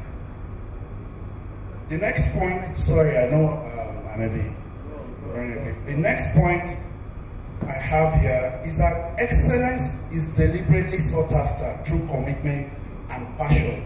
It doesn't come by mistake. It doesn't come by accident. Excellence is deliberately sought after through commitment and passion.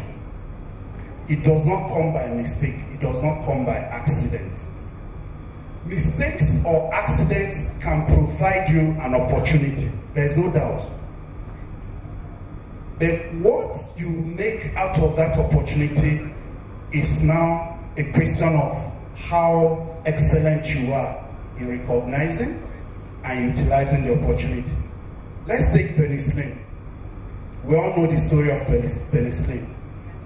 Penicillin was the first truly discovered antibiotic.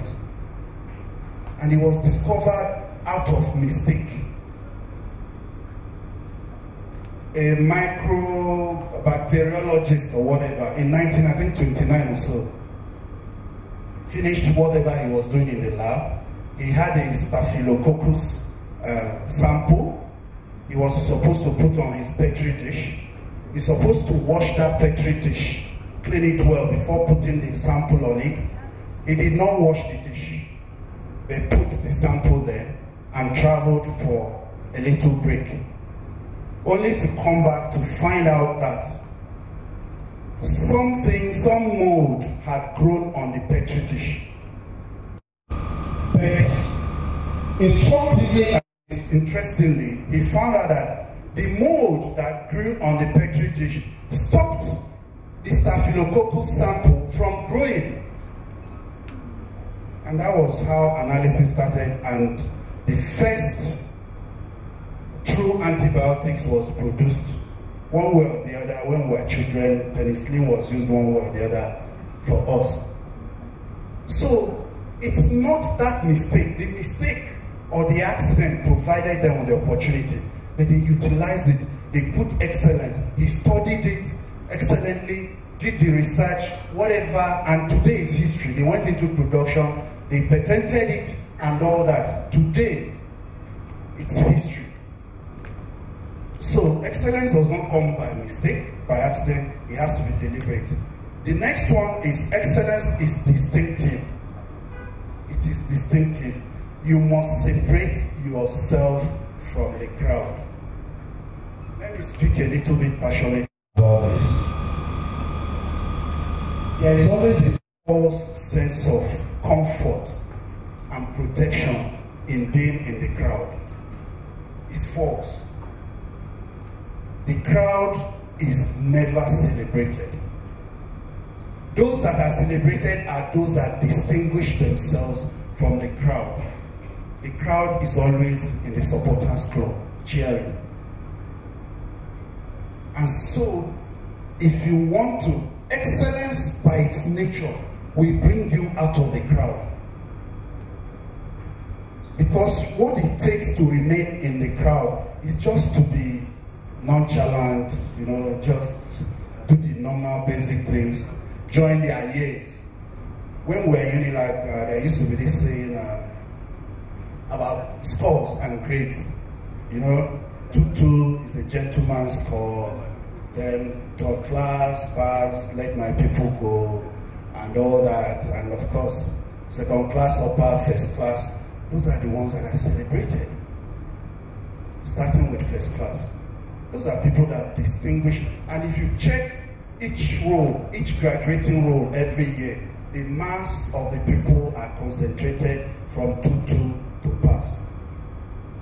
From 2-1 it begins. Those are the people celebrated. So you must distinguish. You cannot be excellent and be lost in the crowd. It's not possible. It means there's something wrong in that excellence. By its nature, tracks. I've been to restrooms where I had to tap the workers on the back to say you are doing a great job. I was here some time ago. It was messy. Because I observed. And the same thing even at the workplace. So excellence cannot hide. It cannot hide. Even when they try to hide it, it has a way of rearing its head that it is recognized. And so that crowd mentality we have to avoid. Then I need to also put it here that excellence consistently raises the bar. So if you think because you are excellent today, you continue to do what you did to be excellent today, tomorrow, next tomorrow, and all that, you find out that from excellent, the same way we came up from good, very good to excellent, you find out that that excellence you achieve because you have not raised the bar, it will go down to very good. Before you know it, it becomes good, then average, mediocre, and poor. And that explains the disappearance of certain corporate giants in this generation. And that also explains the sustainability or the sustainability of certain corporate giants too that have emerged. So excellence, what you did yesterday is not enough for tomorrow. So it's better when you do that proactively, not reactionary. In other words, yes, you may be number one, but you don't need to wait to be caught up with. You need to be asking what more? Like Maxwell hinted, there are basic questions you need to ask about excellence. Have I done my best? Is this the best I can do? Is this the best that can be done in this circumstance? Is there any other way that this can be done better? Very, very important. Then excellence is not perfection. Excellence can lead to perfection, I agree. I put this because when you talk about perfection, the general mindset is that perfection belongs to the omnipotence in the sky. And in the course of our life, we've also come to identify with that. Again, in Unilife, we had a lecturer who used to tell us that to score an A in his course, that A belonged to the gods. And truly, he kept to his word. So that's the kind of mindset that goes with perfection. So perfection in the mindset makes it a bit difficult to understand that it can be done. So we tend to be that nobody is perfect, nobody can be perfect, it's only God that is perfect. So we justify suboptimal performance. So let's focus on excellence, let's leave perfection. Excellence can readily be achieved. And I love the quotation of Trotter, is it Charles Trotter? Udochi, during your presentation. There was a definition of excellence he gave. He said, excellence is about fighting and pursuing something diligently with a strict and determined approach to doing it right. It is okay if there are flaws in the process. It makes it more interesting. So excellence does not mean that you are always perfect. Excellence does not mean that you don't recognize that you did some things wrong. But for you to manifest excellence all the way, you have to recognize that excellently and correct it excellently too. So that, excellence has to show almost in everything you do. And so there was a Canadian chemist that said that an error does not become a mistake until you refuse to correct it. So excellence accepts errors. Excellence will not accept mistakes because you are expected to quickly correct the errors, learn your lessons, and move on. Finally, just to add that all we'll be saying about effectiveness, efficiency is so true. They are all brought in excellence, including execution. By the definition we started with, we are talking about doing. Doing. It's about doing. The art of execution, the discipline of execution. And in doing, first you have to start O levels, you have to be effective. A levels, you have to be efficient. And so you cannot be excellent. You cannot manifest excellence if you are not effective, and if you are not timely, and if you are not efficient. And so I conclude by saying that I looked at good, very good, and excellent. And honestly, I realized that excellent is not good. Excellent is not very good. Excellence is just excellence. It's in a class of its own. It's just in a class of its own. And let me also remind us that from the beginning to the end, the base we started with is good. So we are not even here to talk about mediocre or average, not to talk of poor performances. The base is good. We started with good, very good, excellence. And so let's aspire to achieve excellence. Let's move towards excellence, and excellence will enable us to achieve our ultimate corporate purpose. Thank you.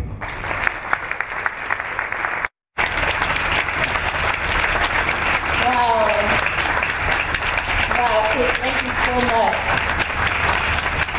Chris, have you learned something today? That was amazing, Chris. Thank you so much. Okay. We have our own I know, totally. Wow, what a discovery. Thank you so much. People jotted more than that. Amazing. Chris, thank you so much. Okay, so the next thing we're going to go into is not going to take much of your time. But over the past couple of weeks, we've been hinting that, we have this internal TVC, this movie thing, something that we call The Choice. And we've been sending out. Has anybody seen any, aside from what you've seen in the hall, has anyone seen anything, any communication about The Choice? Yeah? We've seen it? Does anybody recognize the faces on the banners in the hall? You don't recognize the faces? Oh my gosh. Wow, so we have something to show you. I want to reason why we called it The Choice, right? At the end of the day, we're talking about culture, we're talking about excellence, we're talking about enterprise, we're talking about execution, we're talking about getting things done, passion, your drive, your motivation. We're talking about a purpose-driven workforce. I mean, I think by the end of this session that we all have an understanding of what it is that we're about as an Heirs Holdings group and as individual companies. You understand your corporate goals, you understand that we have some very audacious goals. And I've been saying this as I've been talking to companies in the past couple of weeks, that we may have corporate goals, but we have individual responsibilities. At the end of the day, it boils down to each and every one of us. And so this is all talk unless we decide, unless we choose to be the kind of people that we need to achieve these corporate goals. Unless we make a conscious decision to live the culture and the values each and every single day. And you do that every single day. You don't just, decide to be awesome one day or decide to get your things done on Monday, take a break on Tuesday. It's a consistency of purpose because you have a vision. And when we talk about passion, we say, if you're a passionate person, that you don't have to be pushed, the vision pulls you, right? And so we have all of you that are doing photo booth in the corner. Thank you, God bless you. You just come and sit down. We want to show you a quick clip. It's not going to take too much of your time. Can we have the lights, please?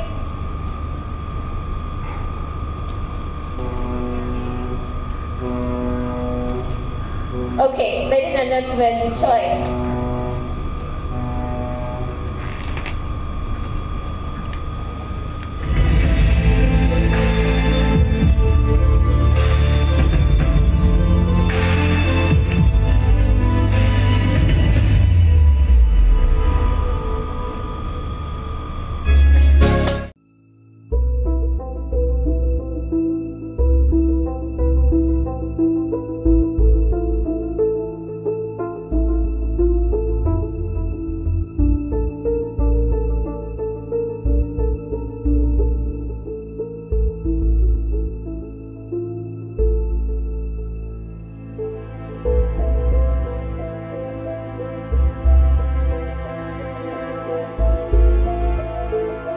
Welcome to Heirs Holdings. Please have a seat.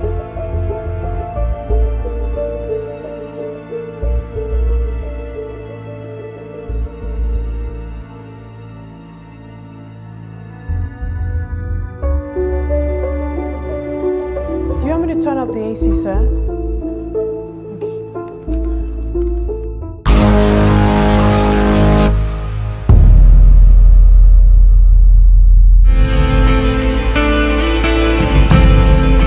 Come with me.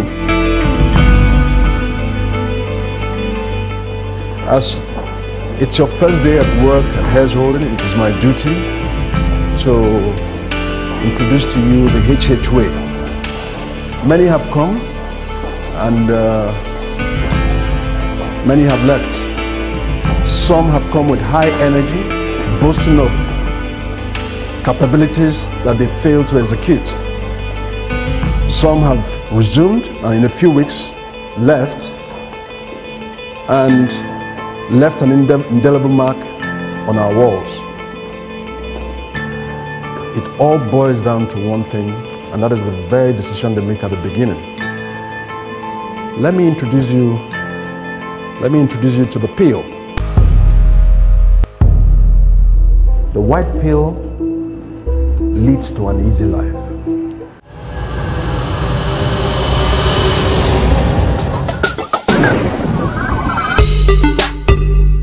You resume whenever, you close early. When a task is requested of you,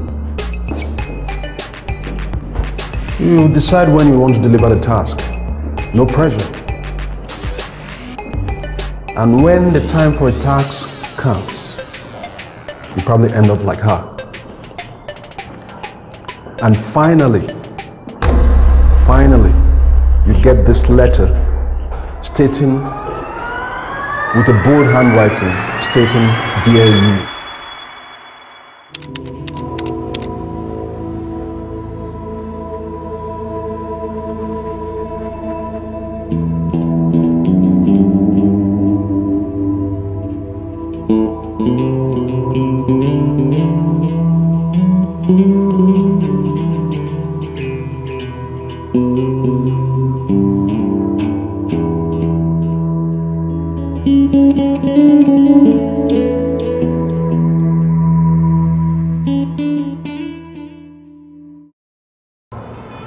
And the red pill? Now that leads to the other door. You take the red pills and your journey begins with hard work. Lots of it to show how enterprising you are.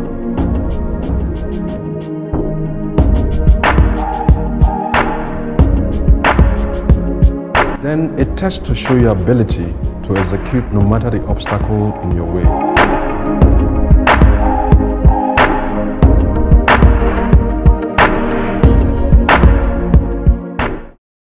And finally, the time comes for you to prove your journey, your ability to impact your vicinity, impact lives, and transform the process. The time will come for you to prove your commitment to Afrocapitalism. Will you be there for HH? Will you support us to make long-term investments in strategic sectors for not just economic profit, but for social good? Will you give us your everything to transform Africa?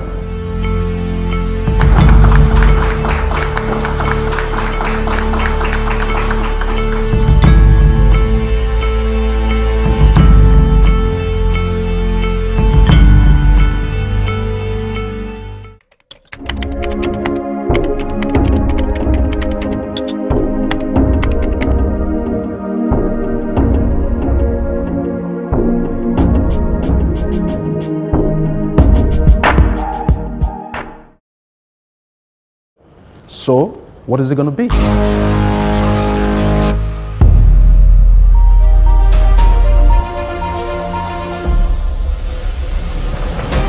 Welcome to HH.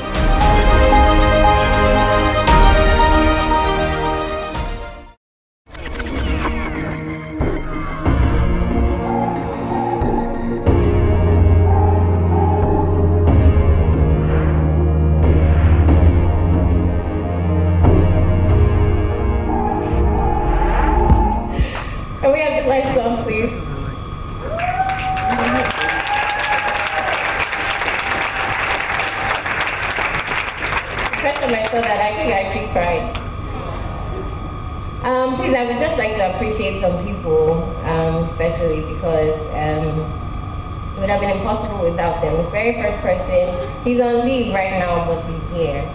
Peter Medome. Can I just say,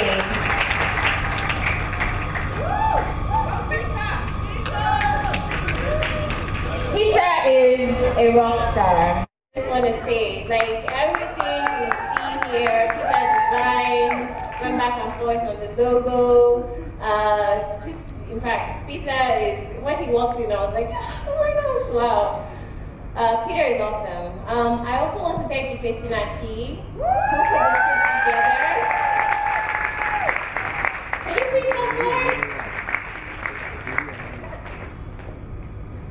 Ifesina Chi wrote this script. Alex Bell Business, we went through several different iterations because I didn't want a conventional video, you know, that we would just, I would run a remote corporate video, we would just come and say, this is our culture, welcome, you know, that kind of thing. So Ifesina Chi, you know, put this brilliant script together. I want to thank Obi now. Are you here? Is he here? Obi now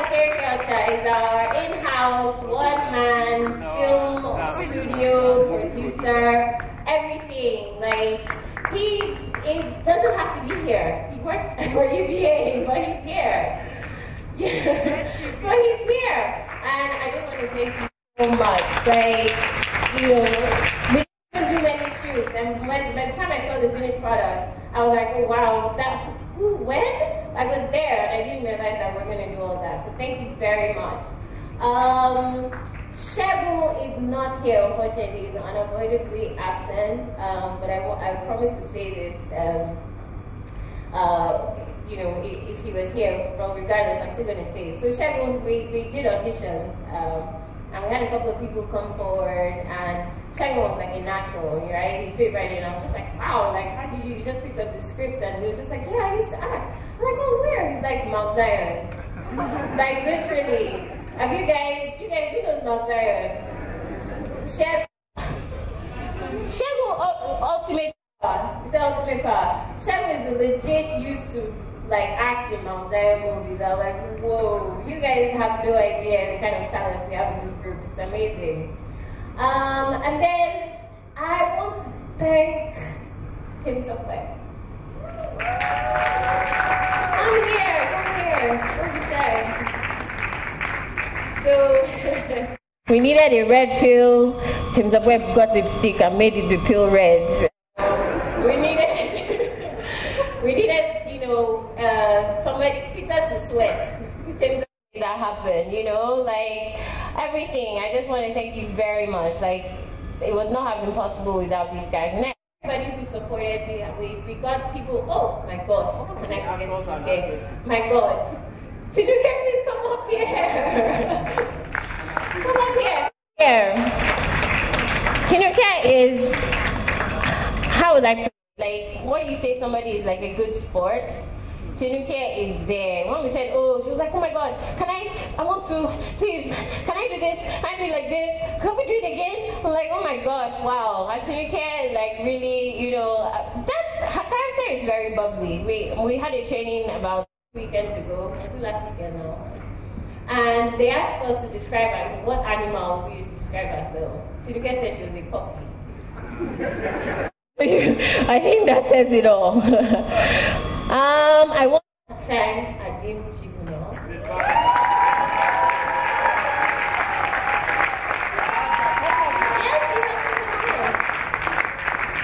Adim, now, let me tell you, I sent Adim the script.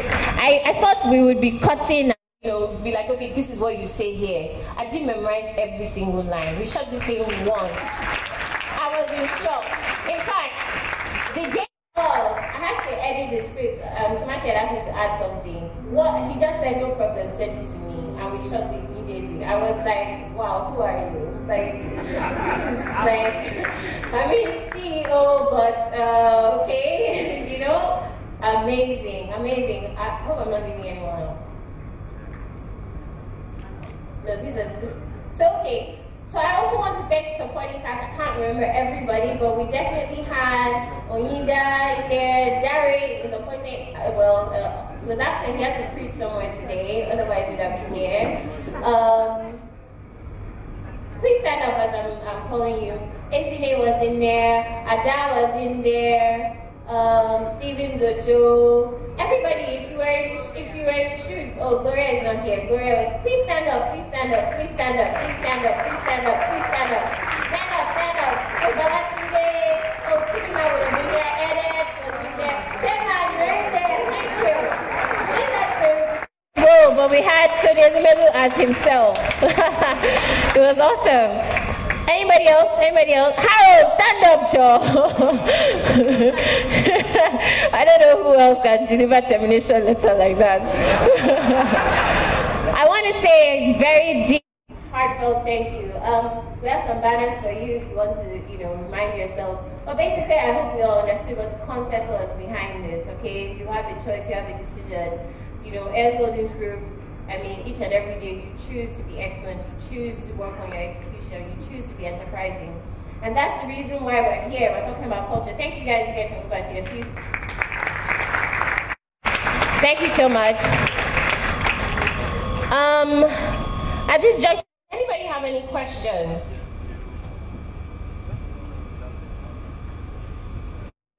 for me? Anyone? Are we very clear about everything? So the culture books are around the... Okay, the chairman needs a mic. Sound please on his mic. Okay. So, can you explain to us again, in summary, the soundbite is the excellence, enterprise, and execution.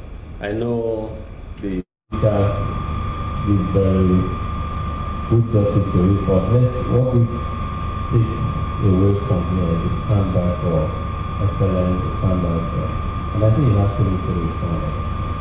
We just explain this. Or is it promised later? No, I can do that. Okay. All right. So I had this presentation which I've shared. I don't know if I should put it up. Anyway, I can just talk to it. Across the group over the week. I think the only company was the Surulere branch of Avon Medical.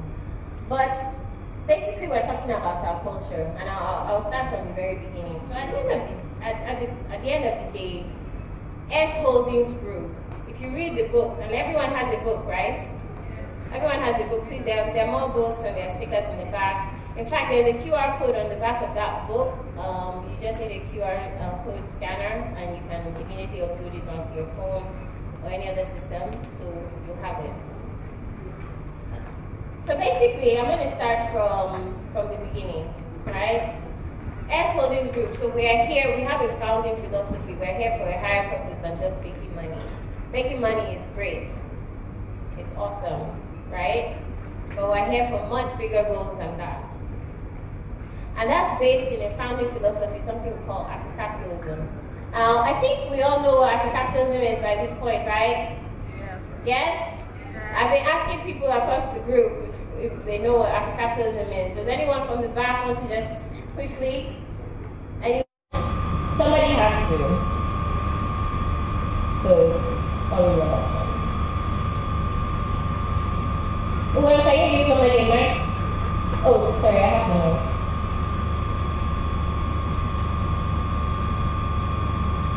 Dr. Eko, could you tell us what Africapitalism is? See, we can say.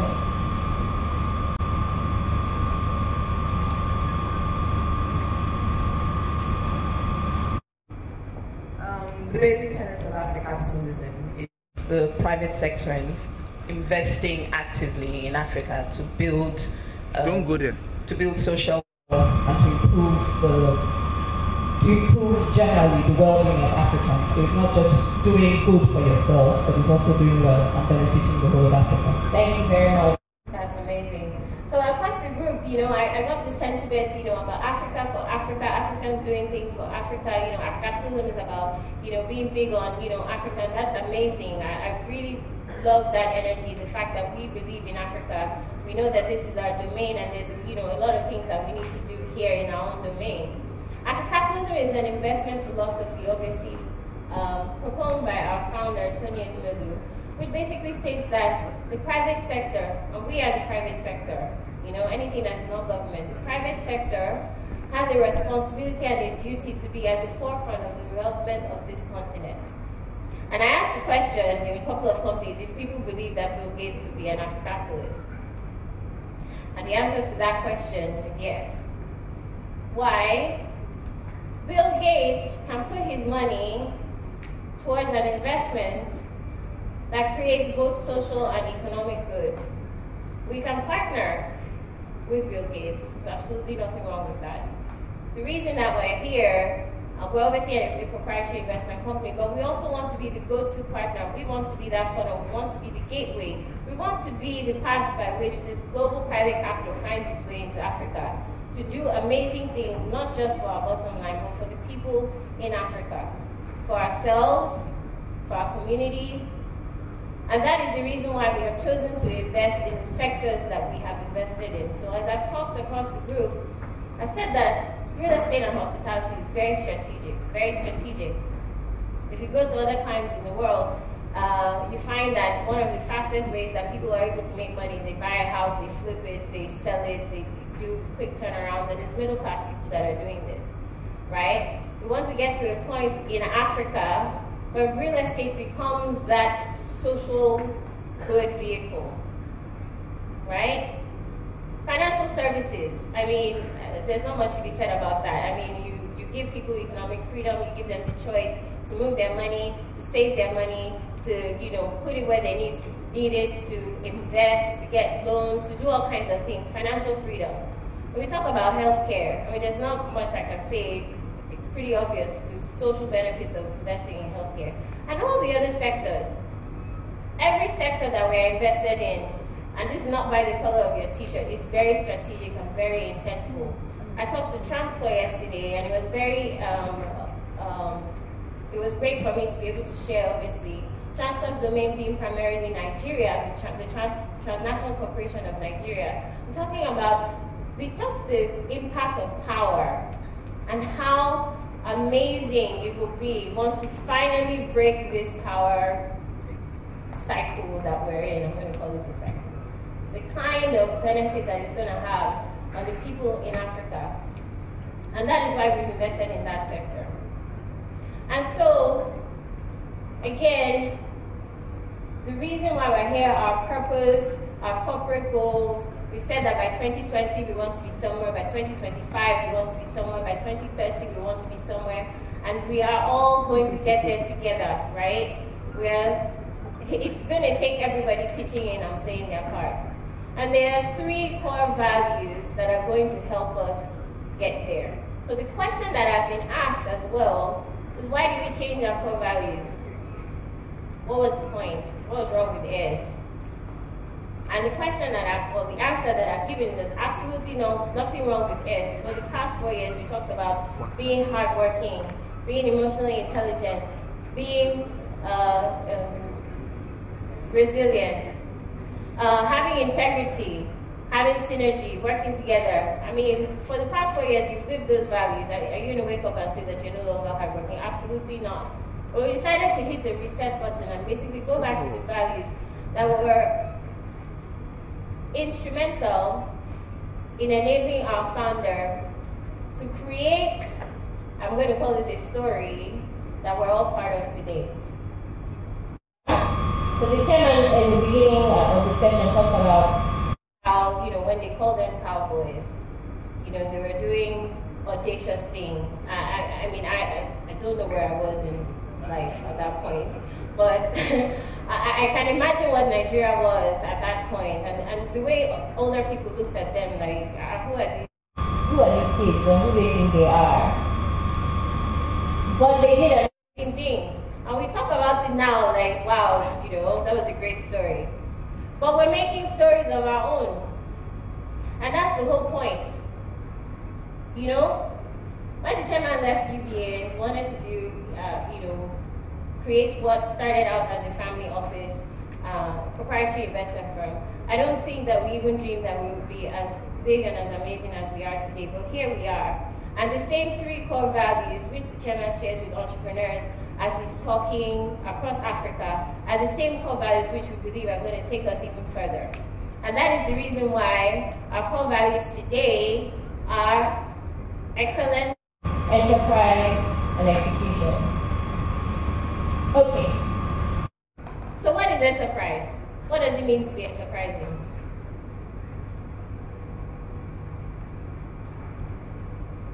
People have been sharing all day. You guys should try and help me.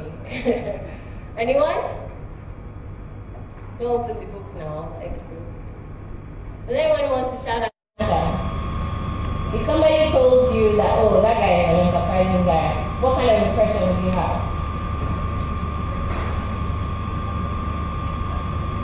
A little louder.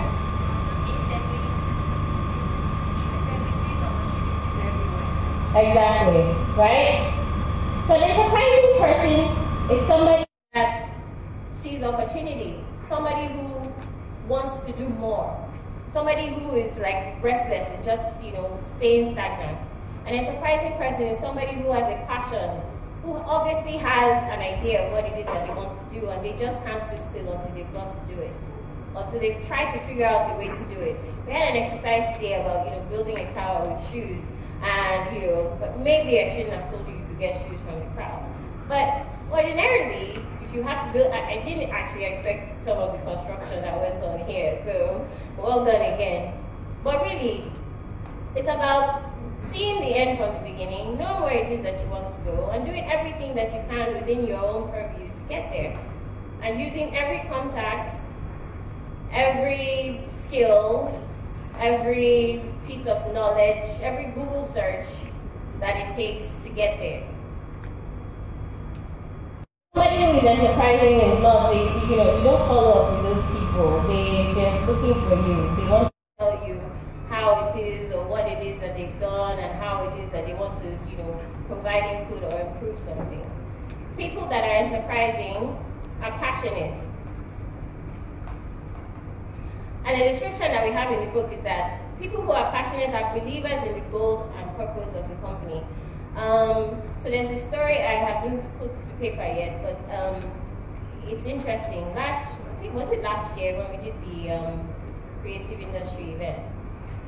So the chairman had said that we should do something at National Theatre, and a couple of people were sent ahead to go and scout out the area, and everybody came back that, wow, that place is dead. There's nothing going on there. It's like, just forget it. It's not going to happen. We've tried, looked at different halls, and it stuck in my mind because the chairman, when he was telling the story, said he was looking for a believer. He was looking for a believer. And so I'm going to call Owen on. So he called Owen and said, Owen, I want this done. Go to this place and give me feedback. And Owen went to the hall, found the hall, and was like, it's a little dingy, but, we can do it, we can do it. And it was a holiday weekend, I remember. People were on leave, people that were not there, when she tells the story, she had to get security, encourage the security guy to open the door, those people had not been paid in months, they cleaned up the place, and it was an amazing event at the end of the day. But are you known if they are looking for somebody to get something done? Can somebody call on you and say, this person is a believer? Are you going to give every reason why it can't be done or how it's not possible? Are you an optimist? Do you see the vision as something that is achievable? And that's what it means to be passionate. Obviously, ingenuity is also tied into it because, the tight deadlines, the sleepless nights during holidays, the other things that needed to do that were calling for attention, but, did not detract from getting the work done. And just putting all your mind, your heart, your thoughts into it, the kinds of backdrop that will go in, the kind of people that will be invited, and the turnout that day, you would think they had a very long time to plan that event. And that was not the case at all. And then tenacity. What does it mean to be tenacious? The quote I have here is, to make our way, we must have firm resolve, persistence, tenacity. We must get ourselves to work hard all the way, and we can never let up. Never let up. Because the reality is that in Nigeria, things are they're going to push back on you. There's going to be every stumbling block. I sent out a story last week, I think Monday, because it was really, I thought it was notable the way we went about our managerial training in the office last week. Literally people were in canoes on Amadu Bello, which is where we drove in to get in here. And yet we were able to still get it done. The people who, would literally have had to swim ended up, going on through live stream, but we got it done. And it was an amazing session. People who are tenacious don't take no for an answer, they keep going. And that's what it means to be enterprising. I talk about excellence. I don't know if there's anything I can add to what Chris said. Honestly, that was an amazing presentation. But I'll talk briefly about what's captured in the book. And so excellence is the manner in which you do your work. We talk a lot about responsiveness in the group. When I was at Avian HMO, they have it on their walls, and I've said really that responsiveness is not necessarily about TAT or how fast you respond to an email. It's a mindset. Responsiveness is the fact that you're present, you're there, you want to contribute, so people are not looking for you, right? It's a manner in which it means that you're respectful of your colleagues, because if you know that you're needed, you need to contribute on something, you're not going to go off somewhere. You're responsive. You're on call. You're there. The second thing is about diligence. And again, I will always keep going back, that if the Bible could capture this particular value, and say, I don't know if everybody knows this Bible verse, as yes, the man diligent in all his ways, he shall stand before kings and not mean men. I mean, like, if the Bible can capture it that way, then how much more, if you apply yourself in a diligent fashion, do you see yourself achieving in the corporate environment? Diligence. It means that you're taking time. Your work has been looked over. People are not sending it back to you. There's no version 28. You've done the work, you've done the research, you've taken the time to dot your I's, cross your T's, and your work is exceptional. And then the last thing here, when you talk about distinction, I mean, naturally, when you're excellent, people are going to look for you because you're different. It means that you're going to get more work. It means that you're going to be sought after. People want to partner with you. People come in. You're going to build a reputation over time where everybody just wants, no, but that guy. You want to build that kind of reputation for yourself, no matter what situation you find yourself. And then we talk about execution.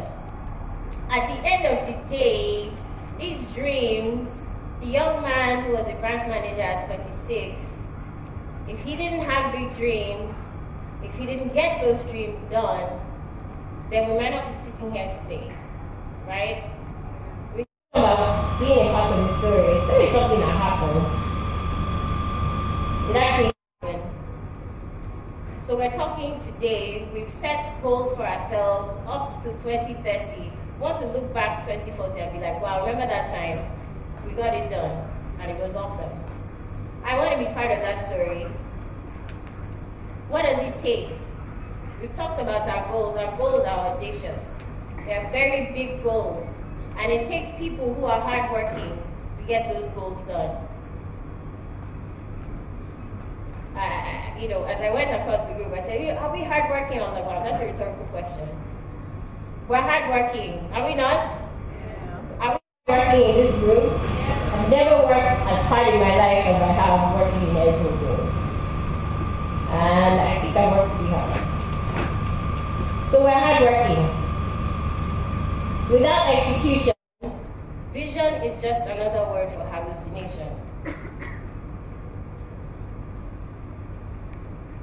And I talked about seeing the end from beginning. Somebody who is execution oriented wants to see the outcome of their work. I want to touch it, I want to feel it, I want to see it. I want somebody, I think it was Maxwell that said, until the customer outside finds value in it and wants to pay for it, it's not done, right? In fact, I can't capture it any better than that. I think that, in fact, that is what it means to be results driven.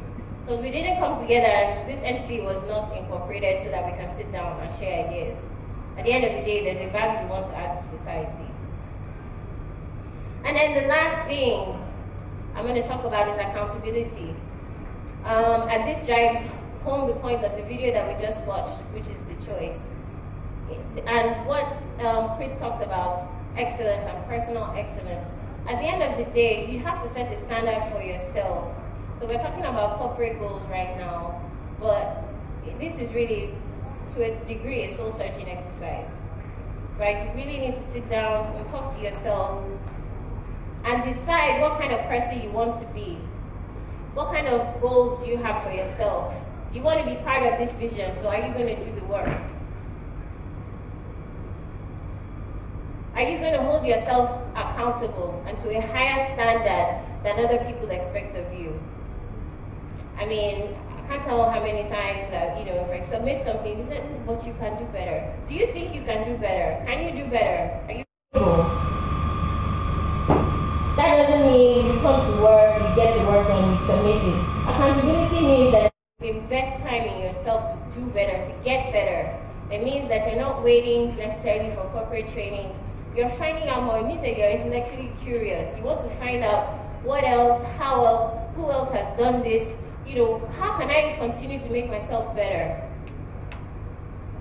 And if we have people who are continuously getting better on a daily basis, you can only imagine this kind the kind of company that this would be in the next couple of years. And so I'll end with this quote here.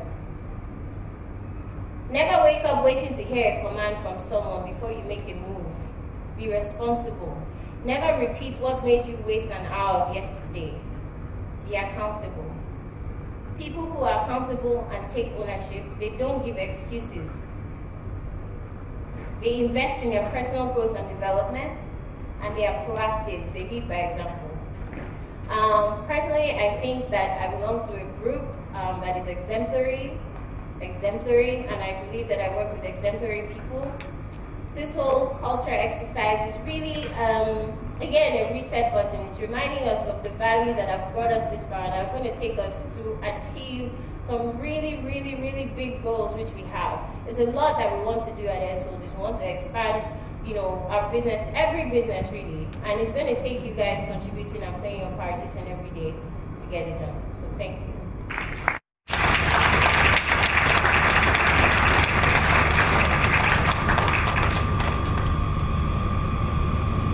I guess I'm the one that's broke.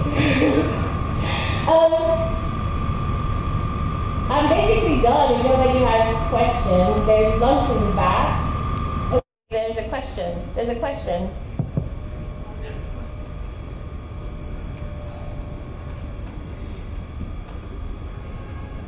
Okay.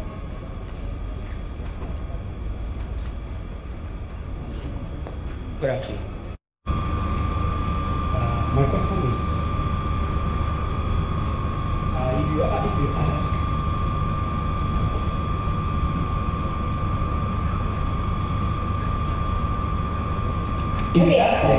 ask to prepare to mention the city in mind. Sorry, I can't hear you. The city component of the culture code. If you ask me, I will give it to you. You ask me how to create it. But what I want to know is there any order of So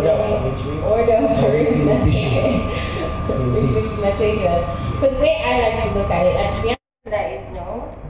But the way I like to look at it is that, so execution, I always put execution as the last, because we're talking, you have to be enterprising, right? You have to work excellently in order to get things done, to execute. That's just the way I think about it, right? But there is not one value that is, we're not weighing them on some scales. Each value is very important. That's the way I like to think about it. Whatever makes sense to you. Any other questions? There's a no? Change your mind? Okay. Okay. So if there are no other questions, there is lunch in the back. It's a packed lunch. No? Okay, there's actually, we want to take a photo. Yeah, we want to do that.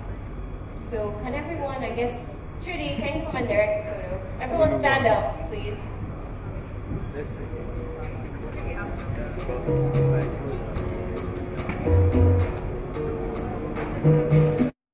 Sorry, can we just stand up?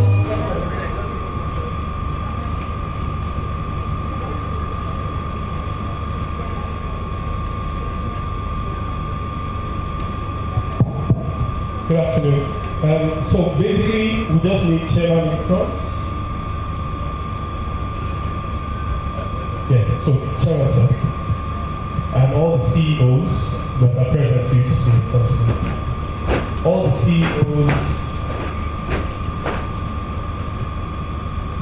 CEOs that are present, please.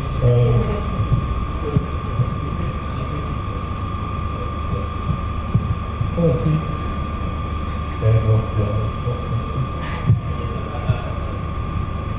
Okay.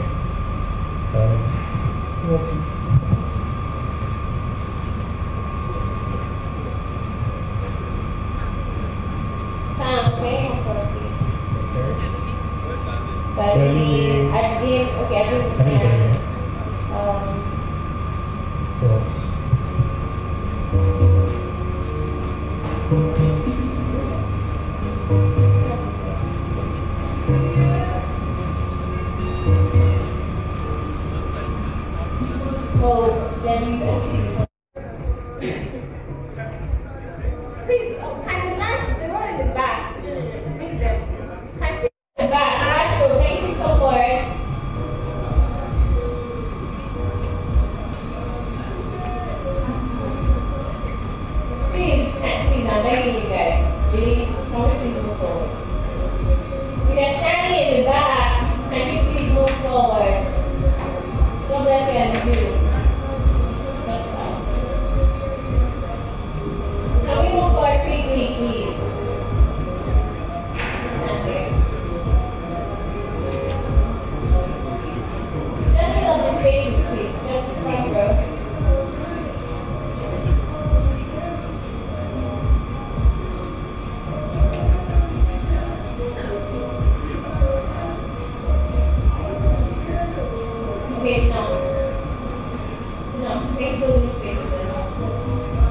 DJ Music. Thank you.